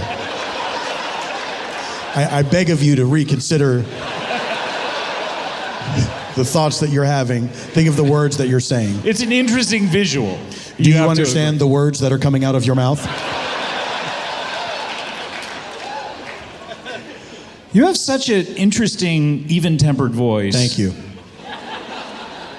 You mentioned you sang "Oh, What a Beautiful Morning." Yes. Do you? I mean, can you sing? Really? I can carry a tune, I suppose. I wouldn't call myself a Luciano Pavarotti. Here, let me give you a song. Sure. Safe Light Repair. Safe Light Replace. All right. Safe Light Repair. Safe Light Replace. Pretty good. I mean, I've seen that commercial 1,000 times. That's a real earworm for me. So... What am I doing here in Austin? Yeah. Yes. Scott, I'm glad you prompted me to ask you to ask me. I'm getting into the restaurant business. The devil, you say? It's true. Restaurateur. Hopefully. We'll see. Chesley, Sully, Sullenberger. Yes, chef. Yes. Yes, chef. Yes, chess. Yes, chess. No. No, Scott. What kind of restaurant would obviously would be aviation themed, I hope? Yes, the restaurant itself would be shaped like a jumbo jet. You get on there, and someone greets you. They're wearing an aviation uniform, and they say, "Show me your ticket." Well, that until the ket part, I was like.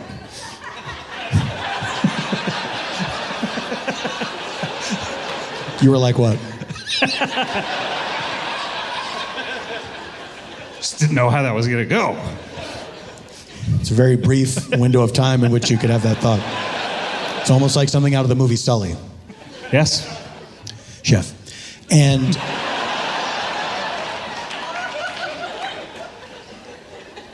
so you mime showing them a ticket. Oh, you have to mime it. You don't get a ticket when you come in. No, that just seemed wasteful.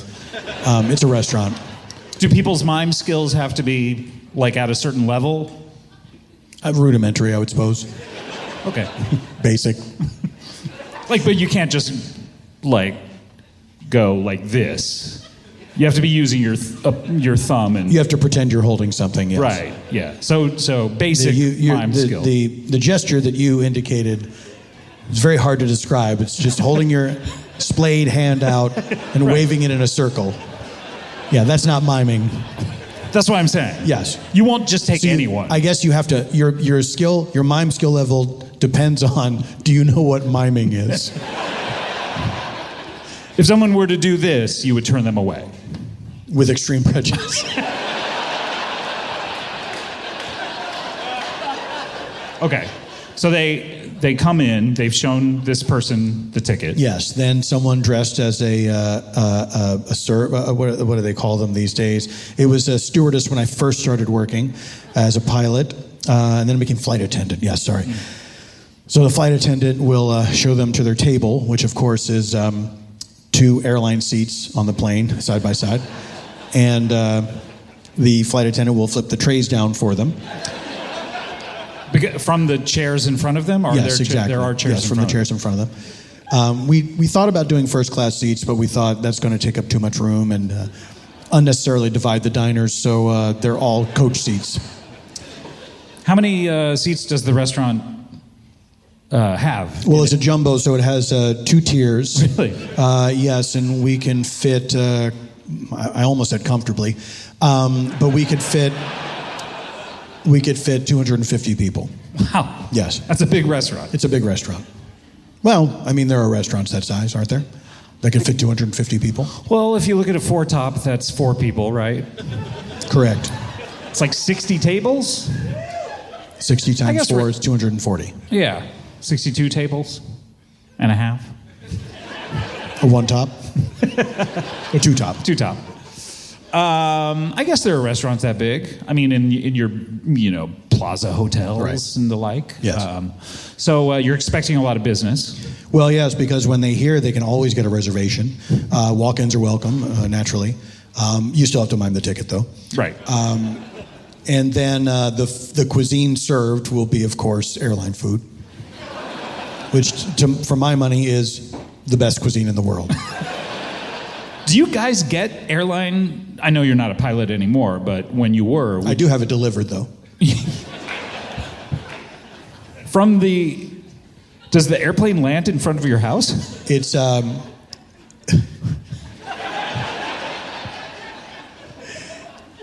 It's Uber Eats Sky.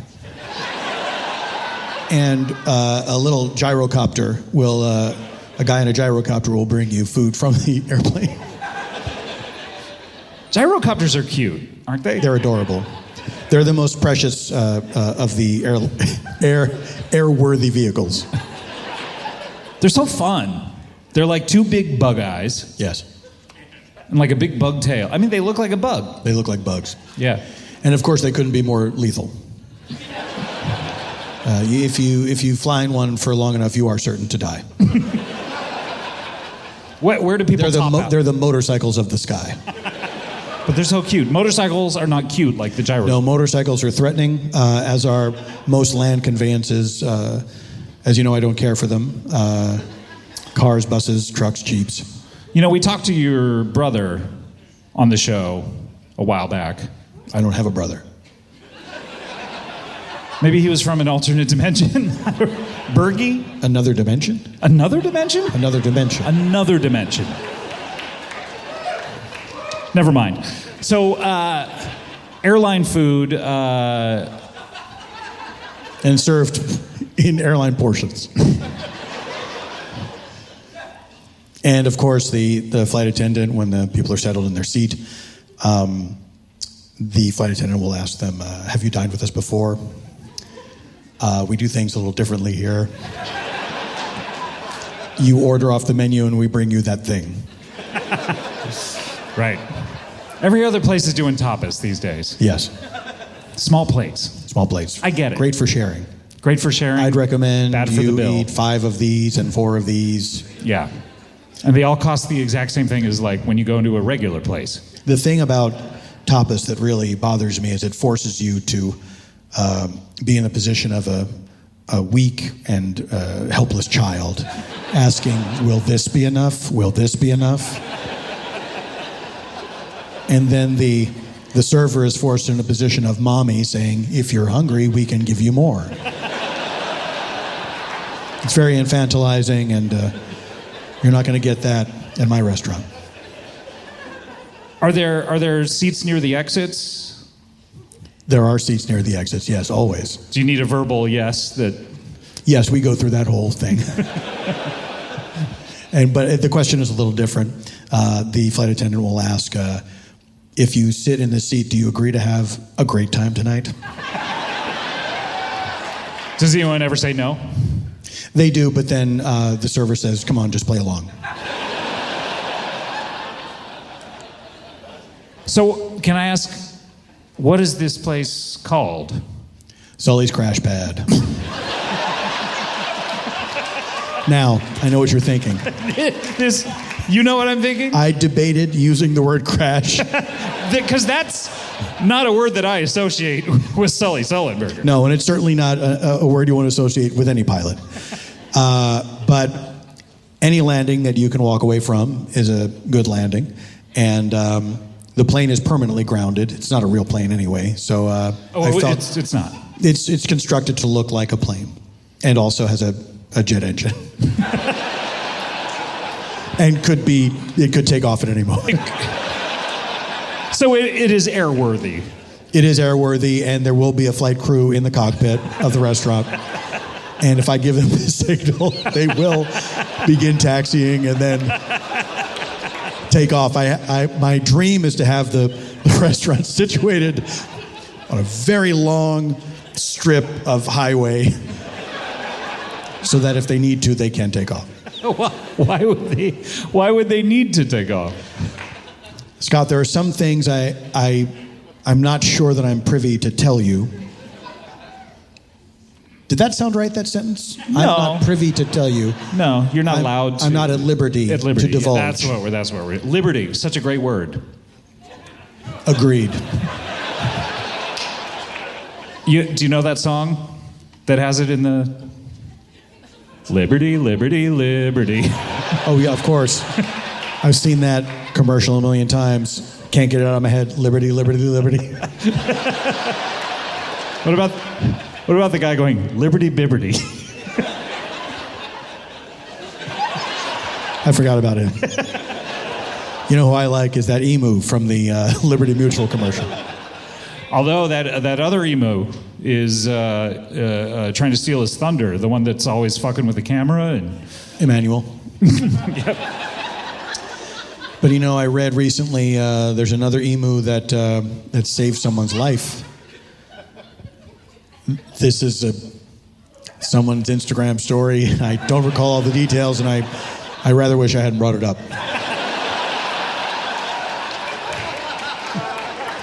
I can do some further research on that after my segment has concluded, so I can update you all on this heroic flightless bird.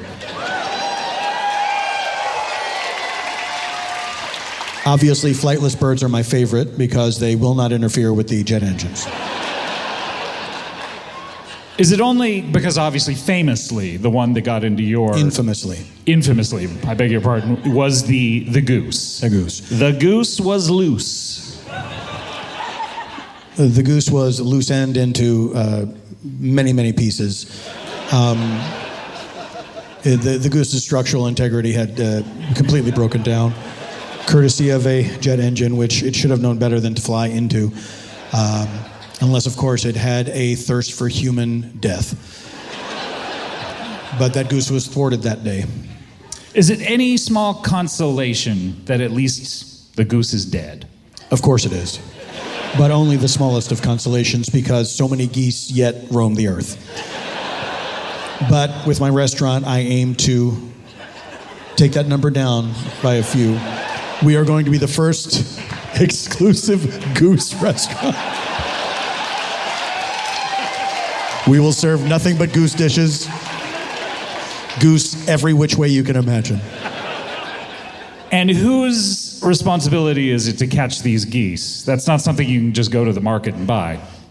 Well, actually, you can go to the market and buy a goose, but that's not enough for me. And I do have a cadre of specialists. This is their one mission, and it's also their one joy in life is to destroy geese, to bring them down and to bring them to me so that I may cook them and serve them at my restaurant. Are they killing the geese before they get to you, or are they bringing them alive? Are you like dead or alive, whatever? Dead or alive, yes. If they do bring a live goose, I will kill it.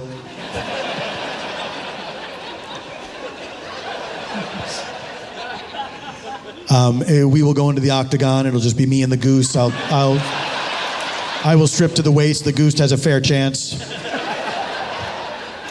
But what I like to say is we're fighting on my terms now.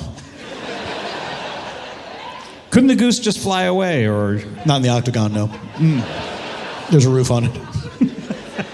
You have a roof on your octagon? Of course, for just such an occasion.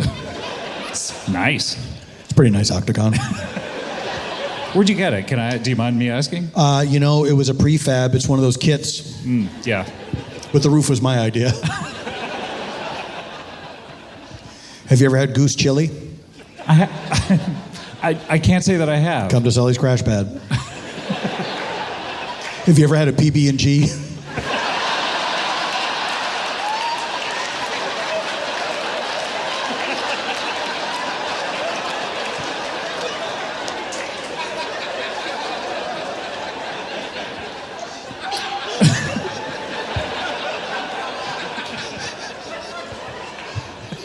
Wow, what a menu.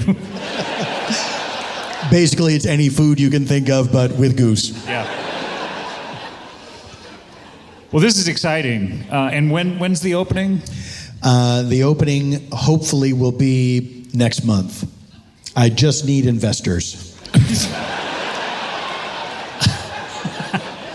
It seems a little like the timetable is a little too compressed. I don't think so, because once I get the investors, which should be the easiest part, then I will build the plane,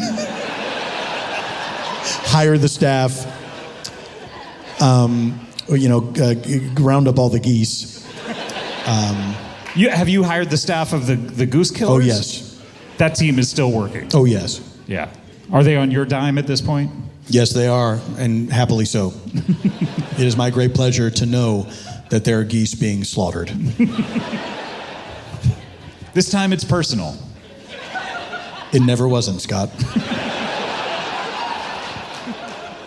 Well, good luck to you, Sully. I mean, I don't know that I can invest. Maybe someone in this crowd is willing to invest. I mean, yeah. It sounds like 4 people are willing to invest. Yeah. I'm well on my way. How much money do you need for this functional airplane? $500 million. Sully Sullenberger, everyone.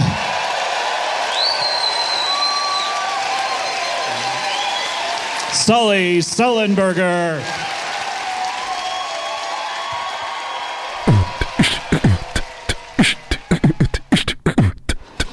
Dateline, London.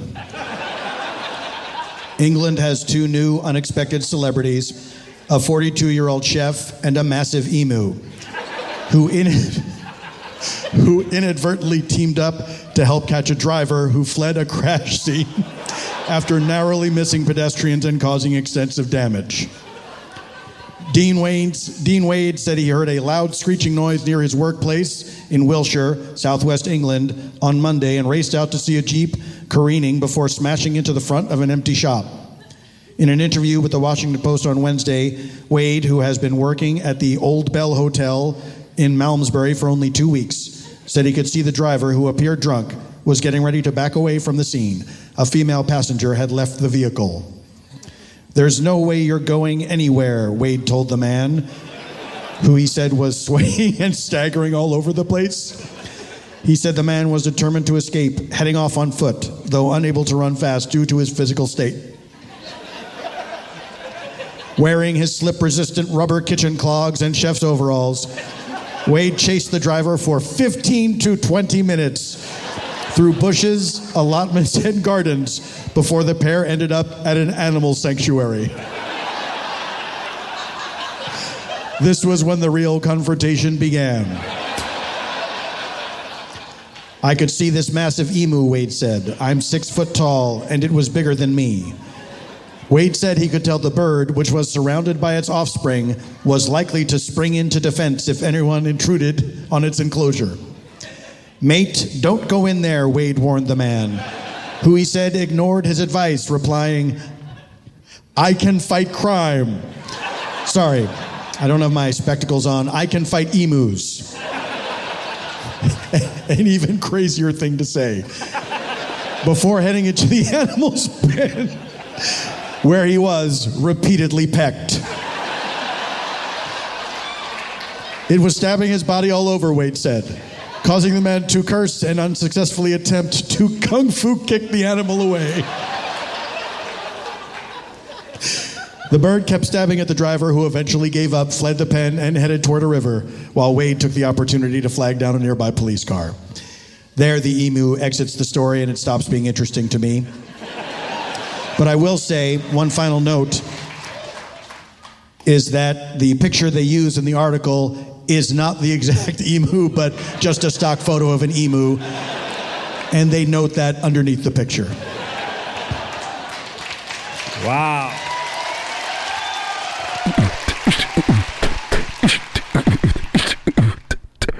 You remember FX got the movies? FX has the movies.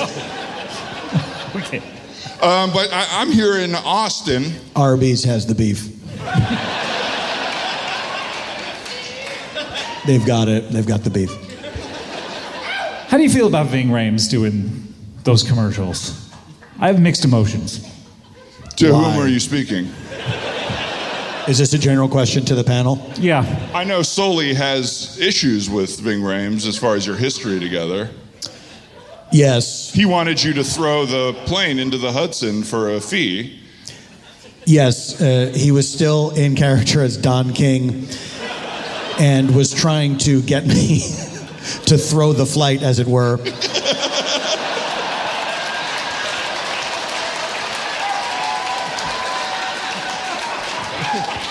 I refused. I also advised him to change his name to something not so close to Wing.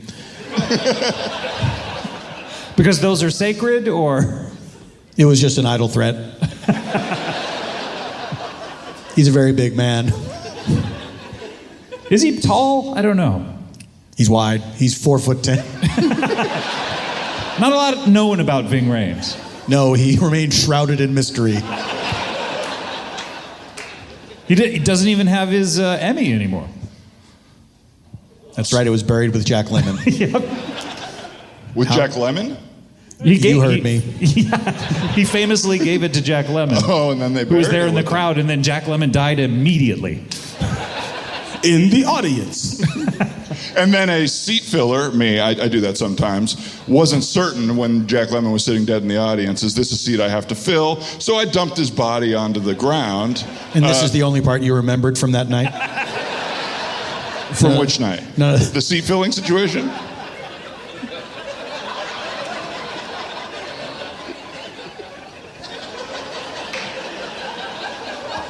I feel like you genuinely don't know.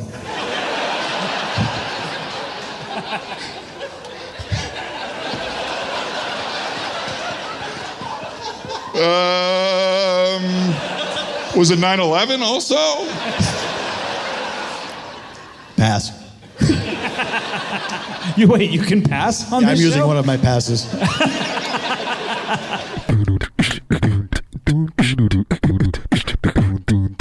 We're getting a hee-hee out of Scott.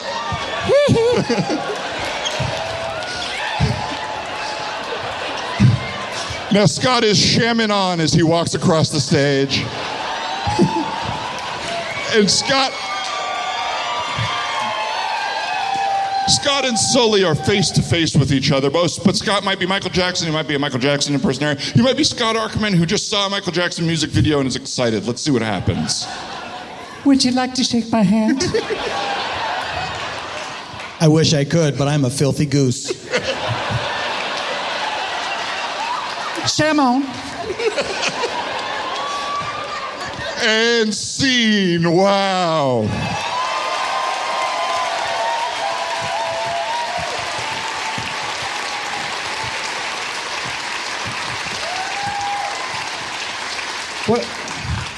What did that do for us? Now that you have experienced something so far out as Michael Jackson meeting a dirty goose and being rejected by it, What is there to be scared of? what is there to be scared of? Geese. And that is something that was so beautiful that you did, Sully Sullenberger, is you... Burger. No, I'm full, thank you. You... All right, that's our show, everyone.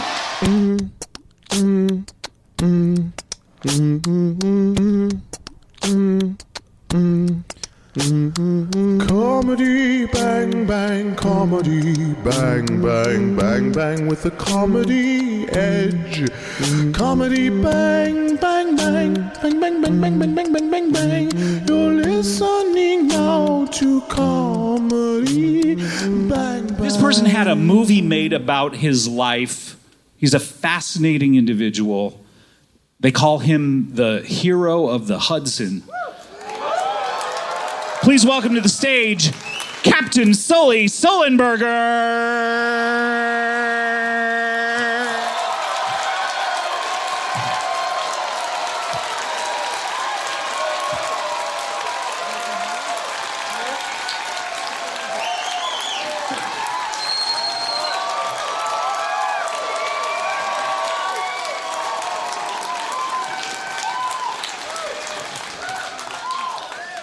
Scott, it's a pleasure to see you.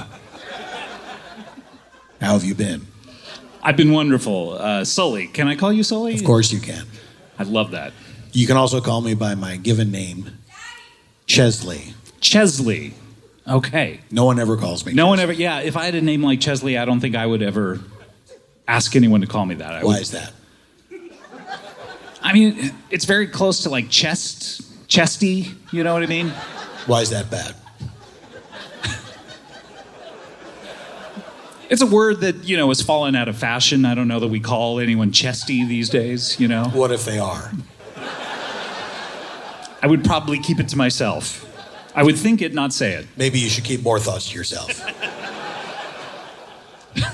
So, Sully, we're friends. We're friends, but you fell into my trap. Sully, for those of those people in the audience who don't know about your exploits, what an amazing thing happened. You were driving that plane. High on cocaine. That's my joke, of course. Of course. I'm a huge fan of the Grateful Dead. Yes. So you were tootling around. We say piloting a plane. Yes. And we don't tootle around.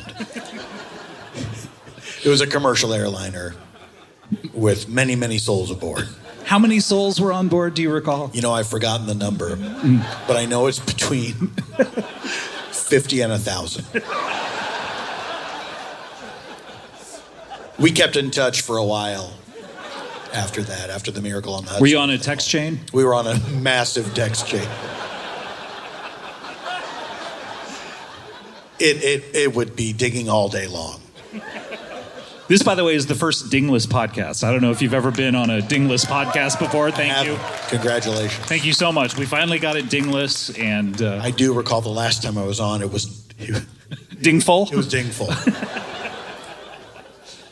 So you were up there, and you were in like sort of the sky. The pilot's call. Yes, the sky. I don't know which of the terms you know. But that part of the journey, is that like the honeymoon period where you're like, Yahoo, we got off the ground? Well, it's unfortunately true that most airline crashes take place upon takeoff and landing. So once you're actually in the sky, it's a big relief. And so given that we had just taken off and then that goose, people disagree with me, but I say intentionally flew into our engine. It's one of those times where you say, thought I beat the odds again, but no such luck this time. But I was able to successfully and safely land the plane on the Hudson River. Yes. Thank you. We all... Thank you. They're so appreciative of you. I never get tired of being applauded for that heroic act. And I'm very proud to say only 24 people lost their feet to frostbite. Because the Hudson River is very cold. It was very cold at that time of year, yes. And you always, from what I had read, by all accounts, you encourage the passengers of all of your flights to take off their shoes and relax. Yes. I said socks too.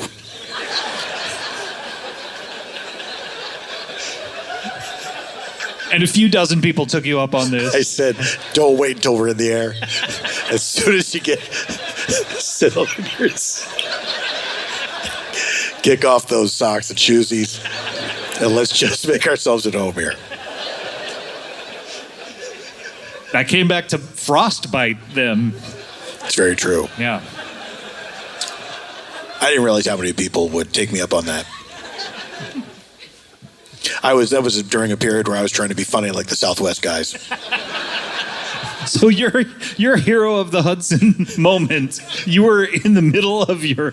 I was trying out some Southwest funny stuff, yeah. So did you, when you got on the intercom... That's right. Did you try to do it a la Southwest when you were saying, hey, we're going to make a water landing? Well, not at that point. Clown time was over.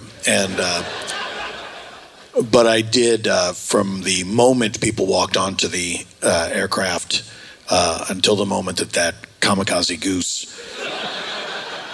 tried to kill us, I was pretty funny, if I do say so myself.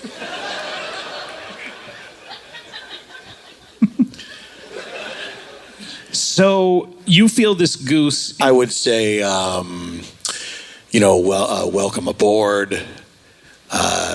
Sit in your seat.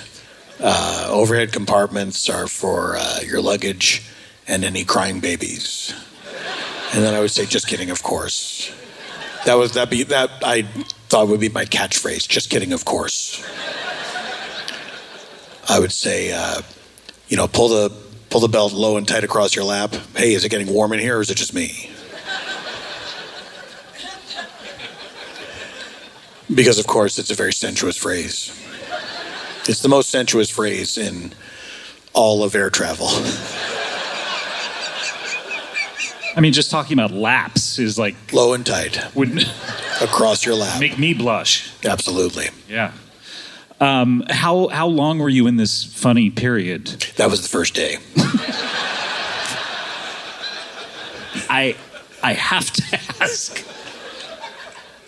Do you think you were focusing on the comedy and not really on the flying of the plane? Scott, I feel like your line of questioning, you're trying to exculpate the goose here, and I won't stand for that. I'm surprised that this did not come up in the movie that was made about your life. This whole... I did not have script approval. I had a private meeting with Tom Hanks where I urged him to put the jokes in. I said, you're a producer on this. I really think people need to hear the whole story. And also, I just wanted to get some feedback, see if the jokes would work with a big audience. Sometimes it's not the joke itself, it's the deliverer. What does that mean? No offense, although I know when people say that, they're about to say the most offensive thing possible. But your delivery is so dry. But, there are a lot of dry comedians, So it's almost like you didn't need to say that at all. Yeah. Fell into your own trap at that point. But Tom Hanks, he's master comedian. He's David Des Pumpkins.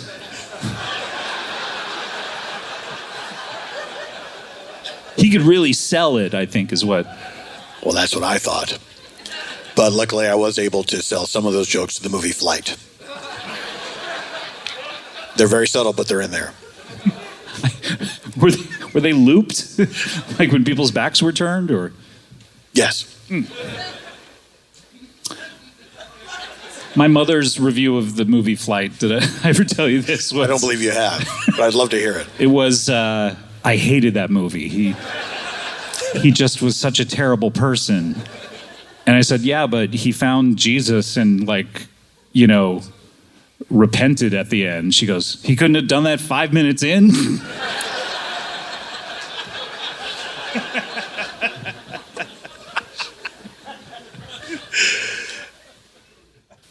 Scott. Yeah. It's time to get serious.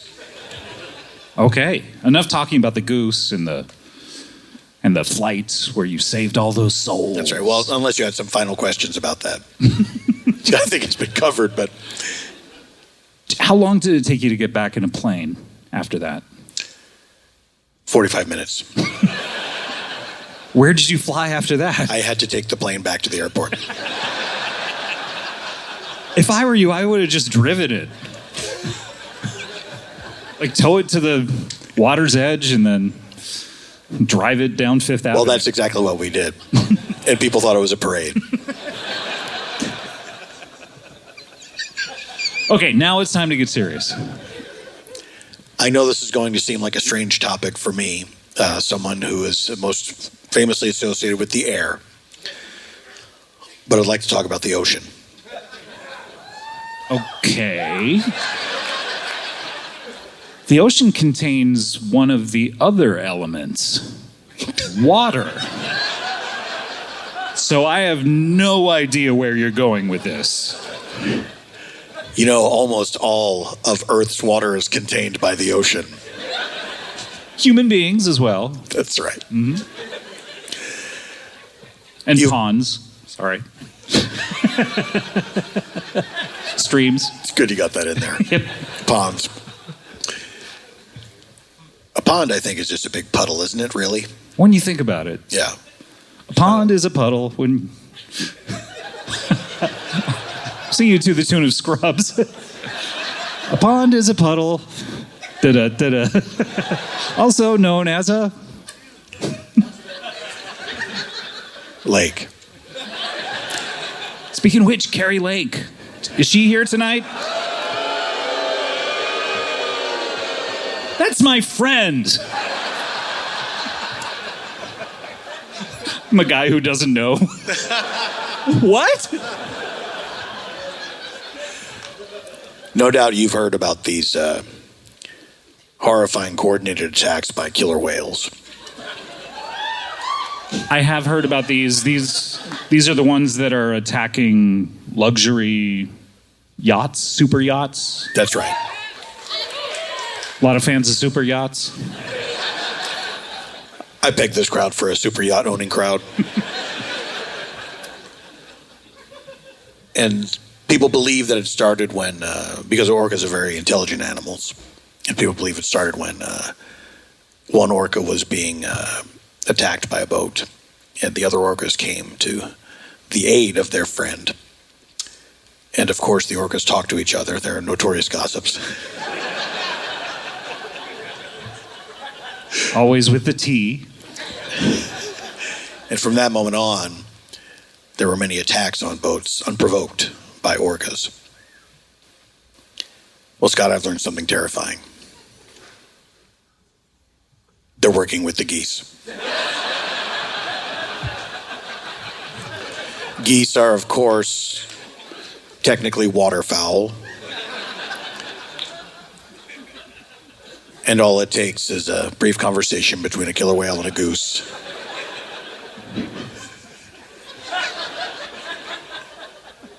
So the geese have covered the air.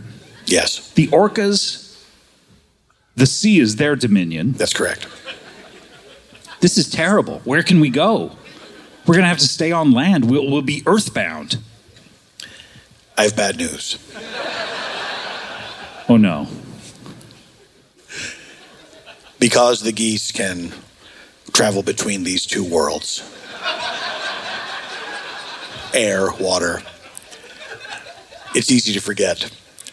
They can also stand on the ground. I forgot about that. We all do. Because I'd see them up there. You see them flying. But then, of course, or you see them on a lake. Yeah. But then, of course, like every once in a while, you see them right Forget down they have feet. Yeah. God, they got everything. This is going to be the next big attack. And I'm sorry to deliver this news.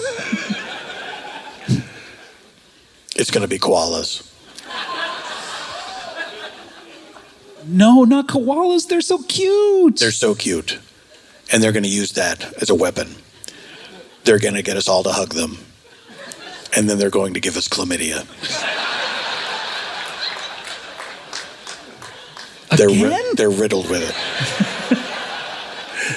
Not just to you, to everyone. Oh. How can they survive with so much chlamydia in them? They're just positive thinkers. They don't let it define them. This is horrible. We're not safe in the air. We're not safe in the sea. We're not safe on land. We're going to have to like jump into fires in order to escape all this? Walk me through this thinking. It's the only element that's left. I got that part. But you're saying in order to stay safe, we have to jump into fires. Well, yeah, I mean, koalas couldn't go into a fire, and geese can't go into a fire, and orcas can't go into a fire. That's right, nor can we. Oh. Damn it! I thought it was a foolproof plan! We have two options. Space. Not ready. Space is not ready for us to go up there. Because we've been up there. We have been up there, but not for a sustained amount of time. The amount of time we'd need to be safe from this axis of evil.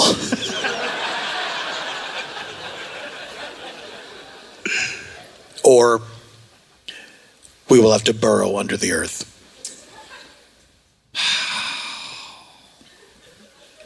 But then guess what? What? Worms. The worms are in on this? Yes. I would think the geese would be eating the worms. Eventually they will, of course. The worms shouldn't trust the geese. But they've entered into some sort of pact? Yes. This is terrible. What do we do? The worms are now chopping themselves in half to make more worms. No!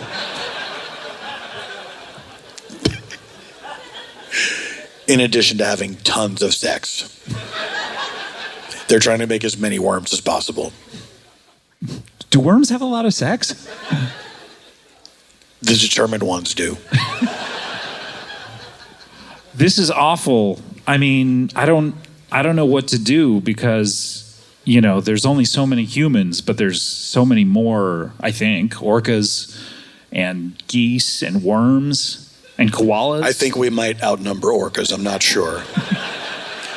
I tell you what, the worms, they got us beat. There's 1,000 worms for every person on the planet. Ugh, disgusting.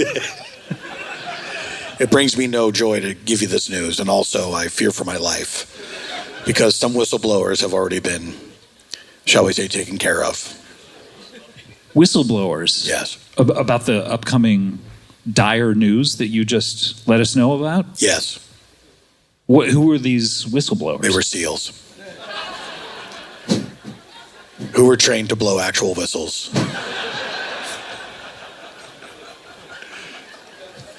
Some people are saying that's a coincidence.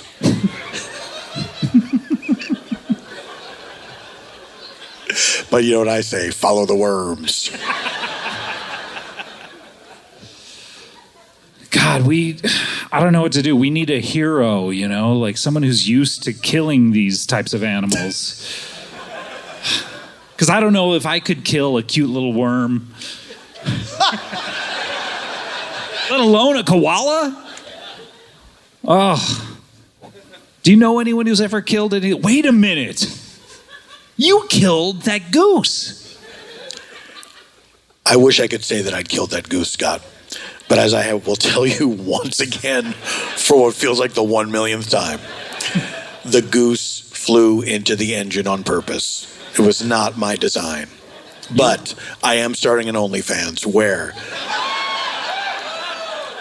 if you subscribe, you will see me punch a goose. I'll punch as many geese as I get subscribers. I don't think OnlyFans has to work like that, where the number of subscribers you get is the number of things you do. It doesn't have to. That's my pledge.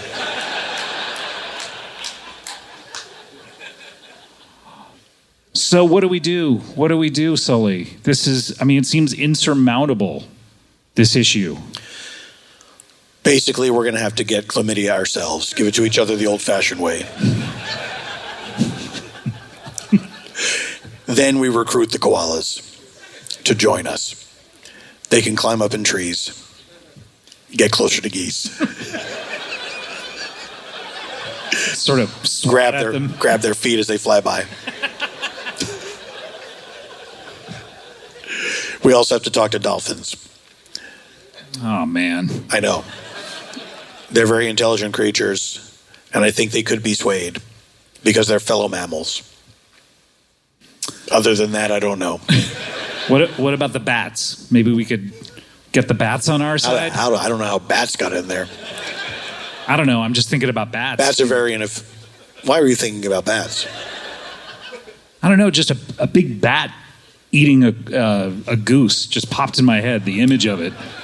Just going... I don't think there's that many bats big enough to eat a goose. There's some big ones out there, but... You think the geese are bigger? I think the geese are bigger. They're big birds. Yeah, but we're bigger than bats, and we don't like them, and we're afraid of them. Come again? I mean, we're big. We're big. But if a bat were to swoop down here, you'd probably go, ah, and you'd run away, right? I mean, you're the hero of the Hudson, but... I don't know if that would be my exact reaction, but I understand what you're saying. I'd probably take my hat off and wave it around. Try to shoo him out the door. You're wearing your pilot's cap still. Always. That has not been taken from you? Because Because you're not a pilot anymore, right? No, but I'm not. I wasn't dishonorably discharged from United Airlines. So they let you keep the costume. Of course, it's a uniform. It's not a costume. Sorry. I'm not Grimace.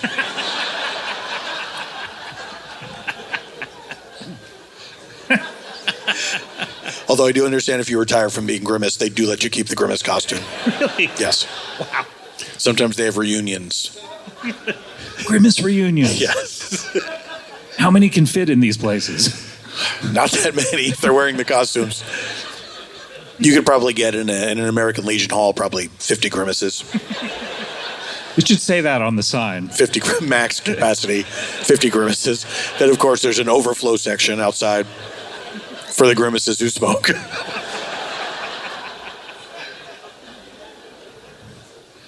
Sully, I think you should lead us. You are an avowed goose killer. I know it was an accident, supposedly, although you're never going to be able to convince me you weren't aiming for it. I don't know what to say to that. Aircraft that size, to aim it at one goose. But you can think what you like. It wouldn't surprise me if, like, old text messages or old tweets came up about... came up from you, saying, like, how much you hated geese. And I'll say it right now, I hate them. But before all this, so, like, if I ever see a goose, I'm going to aim my plane right at it. That would be damaging, I think, yes. Were that tweet to surface. I would like to say that I can lead us in this fight, but I certainly can't do it alone. I'll need an ally, at least an ally in the ocean. Do you know of anyone that could help me? Well, there's one guy I know who hangs out in the ocean a lot. Mm-hmm. He has like one of those submersibles, or what do you call it? Submersibles. Submersible. And he looks for wet treasure all day.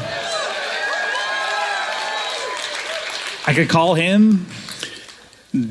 That's not who I was thinking of. I'm sorry, were you thinking of Aquaman? No. Who are you thinking? Describe this type of person that you're Well, thinking. there's someone who's been warning us for quite some time of the coming war. Oh, yes. Neptuna. That's right. Neptuna's got a lot on his plate. He's co-hosting a podcast, I think, with Original Fig. A true crime podcast. If you say so. Well, if I could band together with this fellow, convince him to come over to our side, then perhaps we'd have a fighting chance. But until then, I do want everyone to subscribe to my OnlyFans. Have you picked a name yet? I guess you need a name of like where to find you on OnlyFans. It's like OnlyFans. This is what I've been told. It's a lot like any social media, onlyfans.com/. It's, what give me again the... onlyfans.com/. onlyfans.com/ right in the goose.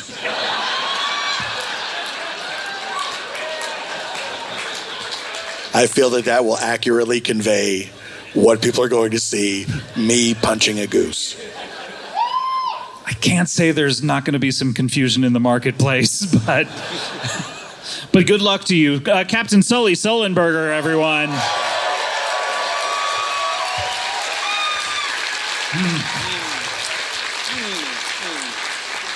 How long do we have, do you think, before this all goes down?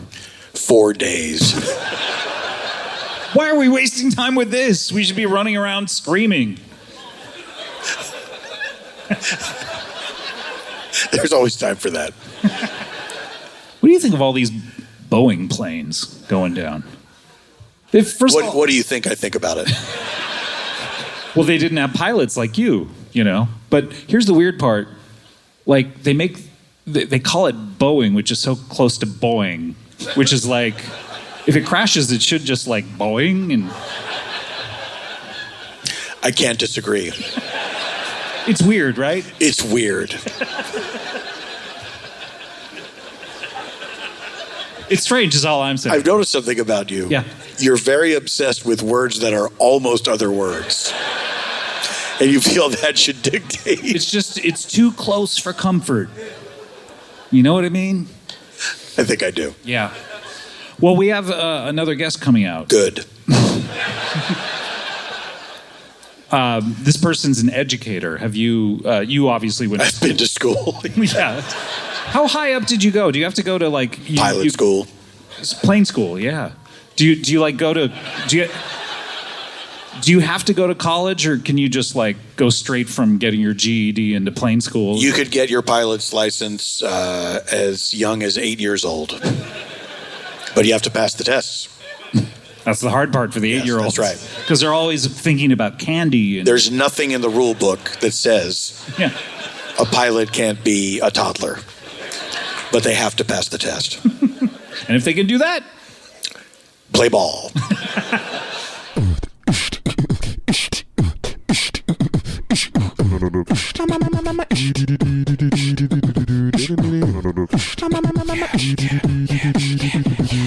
Comedy bang bang, comedy bang bang, comedy bang bang, comedy bang bang, comedy bang bang, comedy bang bang, comedy bang bang, comedy bang bang, comedy bang bang, comedy bang bang, comedy bang bang, comedy bang bang, comedy bang bang, comedy bang bang. Captain Chesley.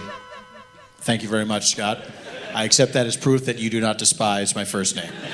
You've really come around on this. Please lead us off. There was a plane up in the sky. It flew so high, and I sigh, why should I be on the ground so very low? I want to go to a place where I can touch God's face. The end. Very good, I thought. More songs should stop with the end. I don't know why every song doesn't end that way.